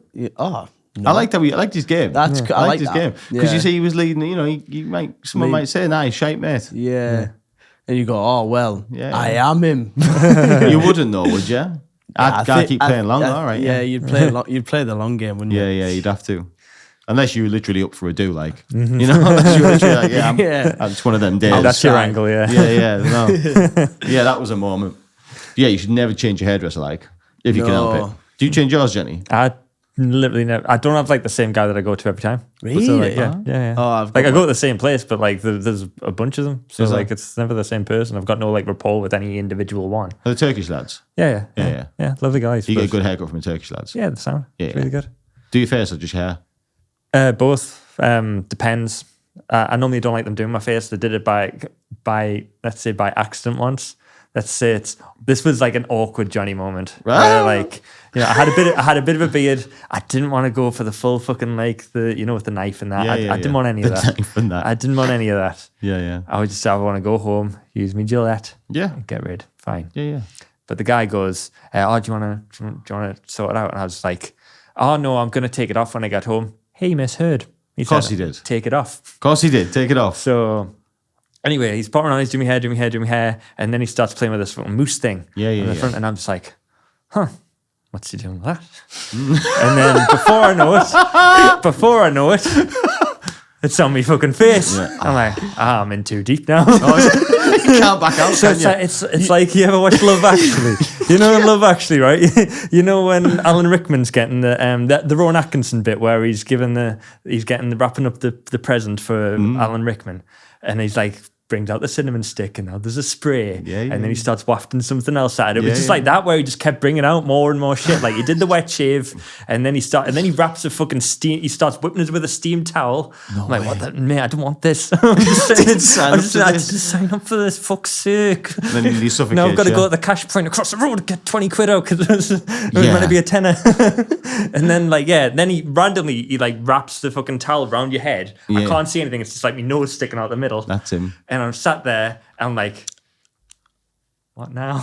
Yeah, he's- Like, he walks off and I'm just like, is he taking the piss? Or is this what's meant to happen? I'm just sat in the middle of this thing with a towel around my head, looking like a fucking idiot. I feel like a fucking jerk. I'm sat there so awkwardly just like, this is hell. This is my idea of hell. Didn't like it. I want to leave. Like, it's meant to be relaxing. You'd probably love it. Love it. You'd absolutely love Absolutely love it. No. No, not for you, I no. hated it. I was sat there so awkwardly, just feeling like I wanted the world to just swallow us up. Just like desperate to leave. Please take this fucking towel off me head. Please take this fucking towel off me. Then eventually did. And I've got to say, it was a lovely fucking shave. It was like a baby's fucking skin, you know? It was great. Beautiful. But it was beautiful, yeah. But no, am I shy doing that again? No fucking No? chance. No. Not for you? Nah. Have you ever had the towel wrapped around? Oh, have you, is that the only one you've ever had? Yeah, no, I'm not doing it again. I was very clear the next time. I was like, no, No shame. do not want that. I've been in a bad one before, like where it doesn't happen anymore because they do the nose thing. But I've had it wrapped round before. Actually, I take it back. They used to have a different way of doing it with the towel. Mm-hmm. The hot towel, they used to wrap it round, but they didn't make room for your nose. Right. And like it was you had to time yourself. So when you knew the hot towel was coming, I used to start going, like taking deep Hold your breaths, breath the whole like time. get the oxygen in. And obviously you'd wrap it round and you'd hold it, right? But there's no he doesn't take it off in 30 seconds. Mm-hmm. It just depends who you've got and what he's What else are doing. you doing? Yeah. And I can remember holding my breath. And you know, when you know you have to hold your breath, you get in a panic. Do you know what I mean? I'm sure if I held my breath now, I could hold my breath for 30 seconds. But because I knew I had to, I was getting in a You panic. put the pressure on yourself. Yeah. And I can remember sitting there, like holding it, like trying to talk to myself, calm down. And then all of a sudden start convulsing, go, having a big fit with this thing on. Like have a big panic attack, I come up and that, and everyone's looking at me. I've knocked stuff over, and everyone's like, "Never!" Like, what's he doing? And that happened. Yeah, that happened. I've never had the hot towel thing. You haven't got any shave, mate. I mean, I haven't got. I haven't got, Puberty, mate. When it kicks in, you're going to get loads of that. yeah, cheers, mate. Didn't like that, did you, mate? I haven't got the beard yet, but I'm can't wait for that moment that I can go up there and just say, yeah, just shape out, mate. Well, yeah. Oh, mate, I'm telling you now, it's like a Zen experience. I don't know what your experience is, but for me, do the hustle and bustle of life, there's nothing better. It has to be after a day, it has to be towards the end of the day. Like, mate, when I have had a hard day at work and I am buzzing with caffeine and stress, right? Tense, literally like just tense, right?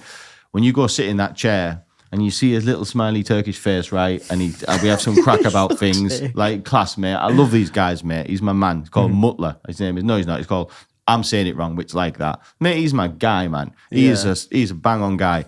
And when you sit back, mate, and you're getting all that stuff and you can smell, it's all kinds of senses. Touching feels nice. It's a touchy thing. It's like relaxing. You can smell all the nice condiments. Honestly, when just that half an hour in that chair, when I come out, it's just like all your worries have been lifted. You're just happier, just in a happier place. Honest, we have a very different read on this. Fam, it's beautiful. Do you clean shave, Lou? Because you could go and get a clean shave, No, he ain't gonna do no line for you. No, right I don't. I don't clean shave because when I do, I probably could shave. You could, yeah. But I don't clean shave because I get them spots underneath. I'm still very early. Not if you go to. I'm still very early into the beard game. But fam, these Turkish men, mate, they put stuff on. You ain't gonna get no spots. You might have to take me. Come meet Mutler one day. You should come with me. One day. Come with me. I'd like to have chats with Mutler. We'll see. Yeah, man. Hot towel and that. I'd actually enjoy it, and I won't be doing no convulsing around. And he'll put all the condiments on. You ain't gonna get no rash, no spot, mate. They got all the gear. That's what I was clean shaven for like ages, and I kept getting these minging spots underneath. And then now I just use an electric razor and go over it every other couple of days. I'm trying to just build it, get it to a point. 'Cause it's not got a bad shape, but it's just not thick. It takes a while. And I know people are like 40 and don't grow beards. Like there are a lot of men who just can't grow a beard. I didn't start really having facial hair that I could talk about until my late 20s, like. Really? Yeah, really. I was like a shave once a week type of guy through my young 20s. Mm-hmm. Yeah, about late 20s, I'd say. 28, 29, 30. Then there was enough happening to make something of it. Do you know what I mean? Yeah, it was late. Yeah. Everyone's different. You remember them guys at school that had full-grown beards when they were like 12? Oh, man. My best mate, I'll say Aaron Kirby, hit puberty about fucking 8 years old. So down, his beard was just like terrifying. We used to play football against other schools in primary, and they would just he was like at the back, he'd play all over the pitch, like just shit themselves because he looked like a man. Just a crazy, yeah. Yeah, there was kids like that at school, weren't there? Of course. It's not fair. I was a late one. We were both late. Yeah, we were both late. I was a little boy till I was about 25. Yeah. I never came in like thick until I was like, maybe it's about your age, to be fair, like 22, 23. Yeah. Then it started. And it started. But yeah, I never, I wouldn't say I was late to the whole puberty game. No. It was felt about right. Bang average. Bang average, I think. Bit late now, but would you ever do like that Movember thing? What's that? Where you grow the mustache. Where you shave it all off and you just do a mustache. I mean, used to probably could do it. You see, I know, I've never done it before, but I have a hell of a philtrum. You know this area? So you can tell, right, if you're going to have a porno tash, the space between your top lip and your nose, mine's big. Oh, right, okay. Mine's a big space. Yeah. So I would have one of them proper porno tashes. Mine would be like, where you're like, wow, that's a great tash. Do you know what I mean? Yeah. And this grows better than anywhere else. Really? I've never had a tash problem. Like tash was in my late teens. I had tash. Can't get tash for me. No tash. Yeah. So if I did it, mate, you would be impressed. Yeah. And I also remember my dad. When my dad was a kid. No, when I was a kid, my dad had a mustache. It was beautiful. It was a beautiful mustache. I remember the day he shaved it off. I didn't even know who he was. Didn't even know who he was. I can remember exactly where I was. I was in my nana's front room. My dad had always had a mustache. He'll kill me for saying, but it was almost ginger. He'll hate that. And he listened to this. It wasn't dark. It was, mousy, let's say. Mousy. But it was a good tash. Do you know what I mean? It was a good tash. Beautiful. Lots of thickness. Yeah, and he walked, and it was, I respected that tash. And my dad had a tash. And one day he came in to my nana's front room with that tash gone. And I didn't know who this man was. Yeah. I didn't know who he was.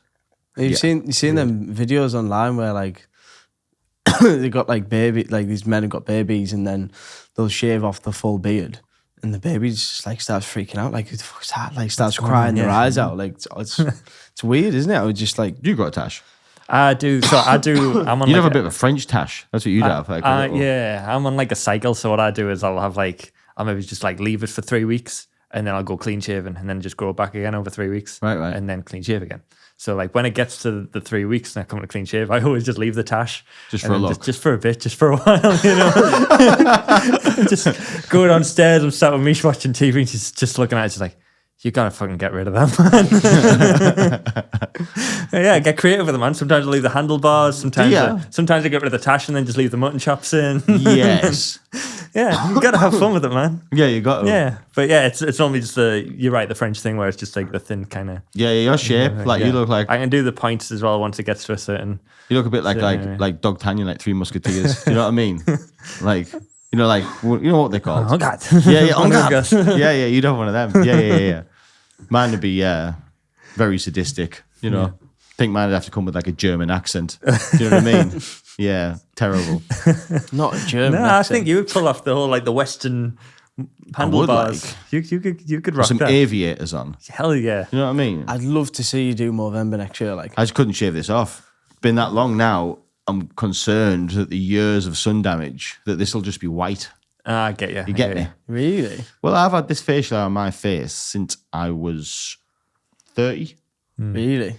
I've seen like you had like the proper bushy beard going on, didn't you, for a while? Yeah, that was the COVID time that. Right, We couldn't get to the barbers for a few months. I just grew it. When we first started Dash, I had a full-on beard. Yeah, that's what I'm talking about. Them photos. It was horrendous. The ones I've seen. It was horrendous. It was a look, yeah. It was really bad. It didn't suit me. Yeah, I've seen you with full dark hair as well. Huh? You know that Havana video and your Insta? You have full dark hair there. Yeah. Man, I've got brown hair. Yeah, I know you got brown hair, but I thought the highlights thing was just Daniel Brown. No. No? That was to get rid of grey. Really? Oh, Yeah, God, that's really? what it was. Just greys were getting too much. No way. It runs in my family. Like, my mum got grey hair quite young. It's fully genetic, like, isn't it? Yeah. And I started getting my greys. I've seen photographs of me very early 30s, and there was tweaks. Not many, but a couple of greys. But by the time a couple of years ago came, people were saying, your hair's going grey, like. Off it. Yeah, man. Really And went grey. they always say, like, if you stop that now, your hair would be much worse, wouldn't it? Totally. Like, if you don't, once you start, like, I don't think that's bleaching, is it? Or is it bleaching? Yeah, it's like So, yeah, permanent hair once dye, you yeah. start, like, dying, then you're killing your hair off, aren't you? Pretty technically? Pretty much. Yeah. I'm sure dyeing your hair is not a good idea. Like, I can't do it. With light hair, it just you could make it darker, it doesn't hold very well. doesn't it? Nah. You'd have to go all bleach blonde first, then go over the top of it. Pretty much. Yeah, It's the yeah. right fuck on, yeah. It's right fuck on. I do the natural dye. What's that? You never heard of the natural dye? No, I don't know what you mean. So on holiday, I'll obviously lay in the sun, but I'll have a couple of lemons chopped up, and the citrus in the lemon. I don't always do this. I don't want to out myself. I don't always do this, but occasionally, Tell me, I never heard of this. What's this? occasionally on holiday, the citrus obviously brings out the streaks, because my hair looks all right. It would look mint with it like light highlights in the top, but I haven't quite got the feminine aspect, or could pull it off as you do. But I think I do the lemon, the citrus in it. It makes like this with the sunlight activation. It makes it all a bit. I think more. someone's having your life. 'Cause No. I think the sun just does that Let me anyway. check I think that someone's out, just making you put lemon in No, your hair. mate. I mean, my hair naturally gets lighter in the summer. Mine Well, too. that's the case. But with lemon, it like Really? personifies that, mate. Who do you hear from that? Who told you that? I just got told it. I couldn't tell you by who. Whack it in the Google. I want to see. Have you heard of that? Imagine it I've never wasn't. heard this Imagine it was a before. myth. And someone just making him put lemon in his hair. At least it's lemon. You know what I mean? It could have been like fucking So raw that- eggs or something. Rubbing streaks of lemon through his hair. No. Is it real? Hang on. Well, just tell us. Yeah. You know, we don't need it on the screen. No, because he's gonna lie now. There we go. I'm not fucking wrong, like. So lemon juice contains mostly citrus acid, and it's a natural bleaching agent that whitens and therefore lightens your hair. But it's not exactly harmless. But it's not Ooh, exactly hang harmless. on. Fuck. Okay. If you want to achieve the beautiful golden highlights, lemon hard juice is far from being the most effective and Do us safest help solution. out. Click on these other ones because you just clicked on one thing. Click on these arrows. Let me see. Is it true? Like many times? Very inefficient. Yeah, way, so I think. it's like I don't like mass. I don't want big highlights, but it's just it makes Next. it's a little bit better. Let's do another one. Yeah, lemon. Huh. Oh, well, you Natural- could go for apple cider vinegar. So lemon, you're getting a fight easy. Yeah, there, there you go. know? Yeah, on honey. Imagine what honey stuck through your hair. Chamomile tea as well. What the hell? Have a chamomile tea, gas on. And 6 lemons. It's warm, that. Yeah, there you go, mate. I didn't know that. Learned something Natural new today. agents. Bloody hell, Dan's going to be bringing lemons all over on holiday No, now, yeah. isn't Save a fortune, couldn't I? he? Yeah. Imagine. I didn't know that, mate. No, didn't know that. There you Good go. to So I learn do the things. I like natural. that. I do the natural occasionally. When I don't go on holiday all the time, but when I do, if the chance, Brings a I big didn't bag of do it lemons. when I was in Crete with Zoe. Like, You didn't. nah, I don't say, oh, let me just stop off and get some lemons. No. No, I was just there. I've never seen no one do it before. Like, No. No, I don't Never. think No, I've never heard of that. it's one of them. That's If, interesting. if you know, you know. one of them, is it? No, you know, mate. One of them. Yeah. Listen, I'm learning things every day. We never stop evolving, right? That's what this is about, isn't it? Learning. Yeah, it is. Yeah, yeah. But yeah, hairdressers, man, that's the way forward. Telling you, no van drivers, no whatever. When Nah, the graphic design game fries up. nah, man. Hairdresser. Hairdresser. They'll outlive us all like cockroaches. Bet ya. They will. No, I fully They agree. will. They will. 100%. Yeah. So, yeah. I think the answer to your previous question, just go back to it again. Don't be in sales. Bad idea. Yeah. And be a hairdresser instead. Yeah. That's what I would say. Hairdresser. Yeah. What was, when you're at the height of your sales, what was like one of the more, 'cause you were earning obviously crazy coin at the time, what was maybe one of the best holidays that you did? Would you say it was Havana or? Yeah, probably. Yeah. Yeah, I would dare say so. For the best is there's different ways of best. Yeah, well, yeah. Like fun, memorable, like you know, dearest. Like there's lots of different bests, I suppose. Yeah. The best probably Disneyland. Is probably, to be honest, you know, It's a good time. it's probably my favorite. You know, Yeah. of them all, the more special. Funnest would be Havana. Yeah, that was the funnest. Yeah. Scariest was probably the first time I went to Brazil.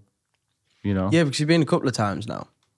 Yeah. Favorite is Greece, actually. Like, there isn't Disneyland. Disneyland doesn't count because it's in its own lane, I think. I don't really Yeah. think you can count that. It's like, it is a holiday, but it's not like a holiday, is it? It's not like you go there, you chill, or you come back, you come back all rejuvenated, I don't think. Did you, Johnny?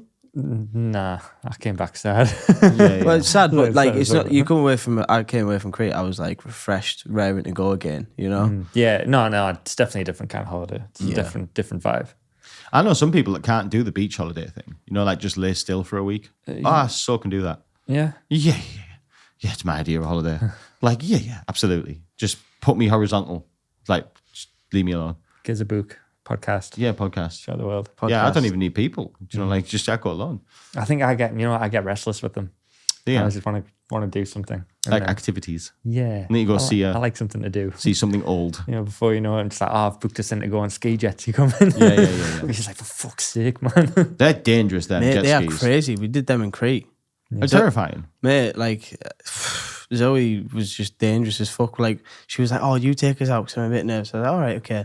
So I took us out, and then I was like revving the fuck out, but safely revving. You know, you go straight line, full go, fair. It's like absolutely twatting the fuck out this jet ski. I was like taking the corners fairly fast, like in a way that I know I wouldn't kill either of us. She jumps on this fucking jet ski, mate, like revving it, and then just turns a left. We go flying off this. I clatter me leg, clatter me head off the side of the thing. Like there's a guy who watches you do it at the same time, and he flies over. You okay? Okay. I was like, yeah, man, yeah, fine, fine. But it's fucking. You've heard the stories, mate. People get decapitated and shit. Yeah, mate. I was out on a jet ski. I've only ever ridden one once.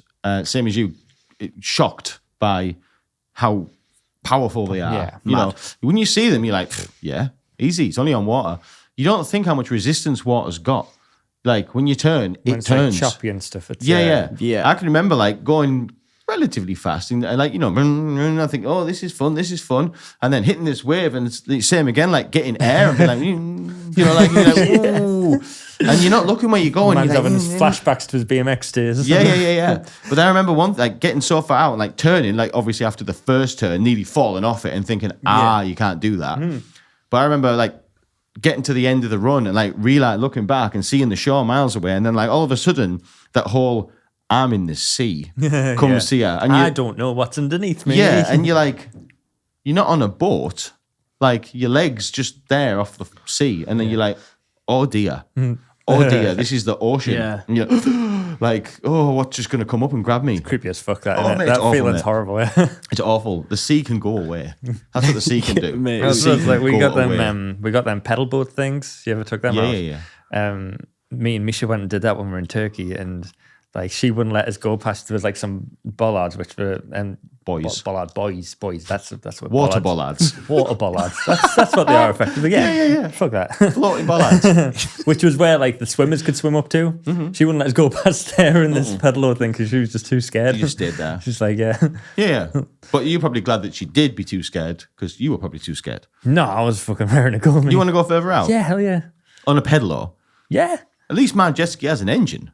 Like, what are you going to do if Jaws comes for you? Oh, I've seen somebody else do it. No, because people were doing it and they were going off and they were like, there was like an island in the distance and they're like, oh, we're going to go and explore that, have a look about. Where and I was was like, this? yeah, I could do Turkey. Right. And then like I seen some people get like, go too far out and they couldn't come back. And they just took a speedboat across, just winched them up and took them back. It's fine. I want to be that guy. Yeah, I mean, no sea for me. Like, no. No, I've been on one of them. Have you ever been Magaluf? Spain? Yeah. No. Well, I've No. been to the island, but not to... Well, Magaluf, you can, on the beach there, you can see like another island that's like proper rocky. It's nothing special, but people try and swim to it or you can pedalo out to it. And we pedaloed out to it. And that was like, it took like half an hour to get out there on these things. And if the current takes you, you're fucked. But we made it all the way across. And yeah, I love it on them. But we did this on just going back to the jet ski for 1 second, and you're there in the open water. I remember coming off that fucking jet ski, and me and Zoe, and like your legs dangling, like you're all flustered. You don't know where the jet ski is, and you can see it, and it's like further away than you want it to be. And you're like, Zoe's like behind me, and I'm like, do I wait? Every man for I'm themselves. like, yeah, do I wait or do I just fucking go? Because it's like sharks and that. They're going to nibble my feet in a minute. So and then I just thought, right, be the fucking man. Right, are you all right? Come on, let's get back to the jet ski. Come on, let's go. Anyway, let her get on first, and I was the manly moment and risked my legs and my livelihood. But yeah, it's a dangerous thing, the sea, mate. You want to watch out for it. I've been away before with somebody and we got a boat with an engine once. I hired one. That's cool. Yeah, it was nice. It was nice being on the boat, driving around the island. It was in... That's what noise they make. Yeah, it was in Menorca, next to Magaluf. Nice. Nice island, that very expensive though. Yeah. And same thing. We drove around to this like cove. You know what I mean? There was no beach there. It was just like rocks and cove. Very pretty from the boat. You could see quite far down, not the bottom, but you could see fish and stuff. And like I thought we were just stopping for a look, and the person I was with just jumped in to the sea. Just bye. Yeah, and like, so we're on this boat. We had an anchor. I remember we dropped anchor, right? So I dropped this anchor, and she's jumped in the sea, right? And like, you're looking around, and like, there's no humans. There was a goat on a cliff. I remember that. There was a goat watching. I thought it was the devil. Weird. That'll save the day. Yeah. Yeah. And like, she was just swimming, like, you know, like in the sea, like not like off the shore. Like we were like 15 minutes from where we'd come from, and it was just cliffs. Like up there was no people. Like, if something happened, nobody's going to see. Yeah, and she would, come on, are you getting in? I was, no.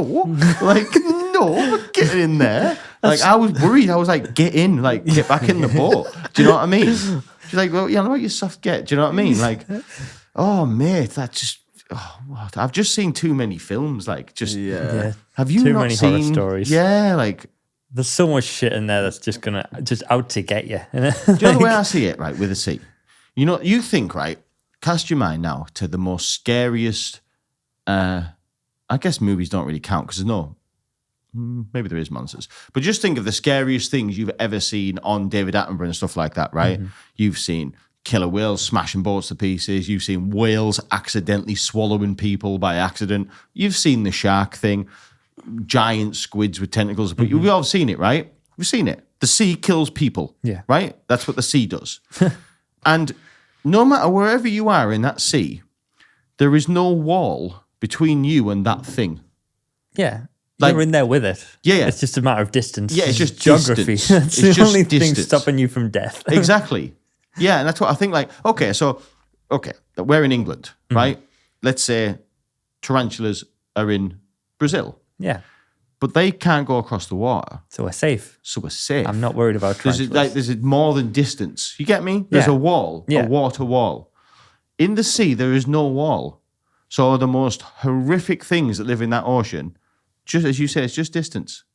And It's this climate as well, though, right? That would stop certain things Well, from coming to they the... say that, No, it is massively climate as but well. there's been sightings. Like people, No, yeah, no, yeah, yeah. there are sharks in UK waters. They're called blue sharks.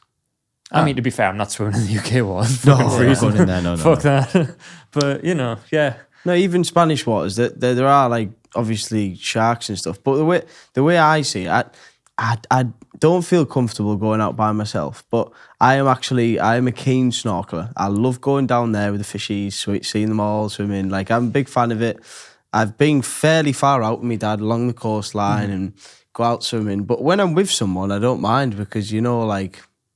Somebody else might point it out for you. Well, it's not. You feel like you got Shock another them, mate. you got Come on. another pair of eyes, and like the big thing is, I've pointed this out to you before. tell Daniel. people what happened. 'Cause I know, You just went, mate. Just gone. no, because I know you have got this fear of the ocean. Fair enough. Like lots of people do have it, but I don't. It's I not. think it's a healthy fear, don't you? I think you no, should be because scared I of the do ocean. feel like you're limiting what you could see because all these beautiful holidays you've been on Brazil, them waters will have some beautiful like sea life, and you're not seeing it, mate. No, because that's where sharks live, mate. No, I know That's that. the Atlantic Ocean. Yeah, no, and to an extent, but I've told you this before about sharks. If you're aware of them, they don't see you as prey. I think a great white shark won't be not seeing you as prey. Mate, I think people swim with great white sharks now. Right, They do. right. No, they're getting cages, mate. They do. They're getting Yeah, cages. they're getting cages. People don't swim with great white shark. Listen, you might find somebody somewhere that did once, but I think that's more hailed as like, wow, he survived. No, mate. It's like one of them, innit? No, there's like I'm kind of like with you, Southbourne, that like I quite like swimming in the sea. I don't mind it. I think it's quite nice, This is especially a if it's like a nice reef. what's she called? we This is got? a famous marine biologist, and there's many people who have swum with great white sharks now because they're starting to understand their behaviour a lot more, and they're not actually. That's a fucking baby. They're not as aggressive as everyone sees them. Now, yes, the teeth, the speed, the power, they are apex predators. I understand that, but they're not actually out to kill. We aren't their natural prey, and they understand that. They understand that, do they? Is that what you're telling me there? Yeah. This great white in particular is a famous great white. This was the last I'm time we telling ever you saw now, her. I'm going to fast forward this story. In the next few years, she's going to be killed by a great white No, shark. she's not. mate. Just like Steve Irwin did, Oh, because he was all for it. You know what I mean? Oh, he's Farting I'm on at with one with alligators him. and Yeah, that. yeah. Fucking He's a big 'un. stingray. He's a big 'un. Yeah, the big 'un got you, mate. That's what happened. She's going to get eaten by a shark.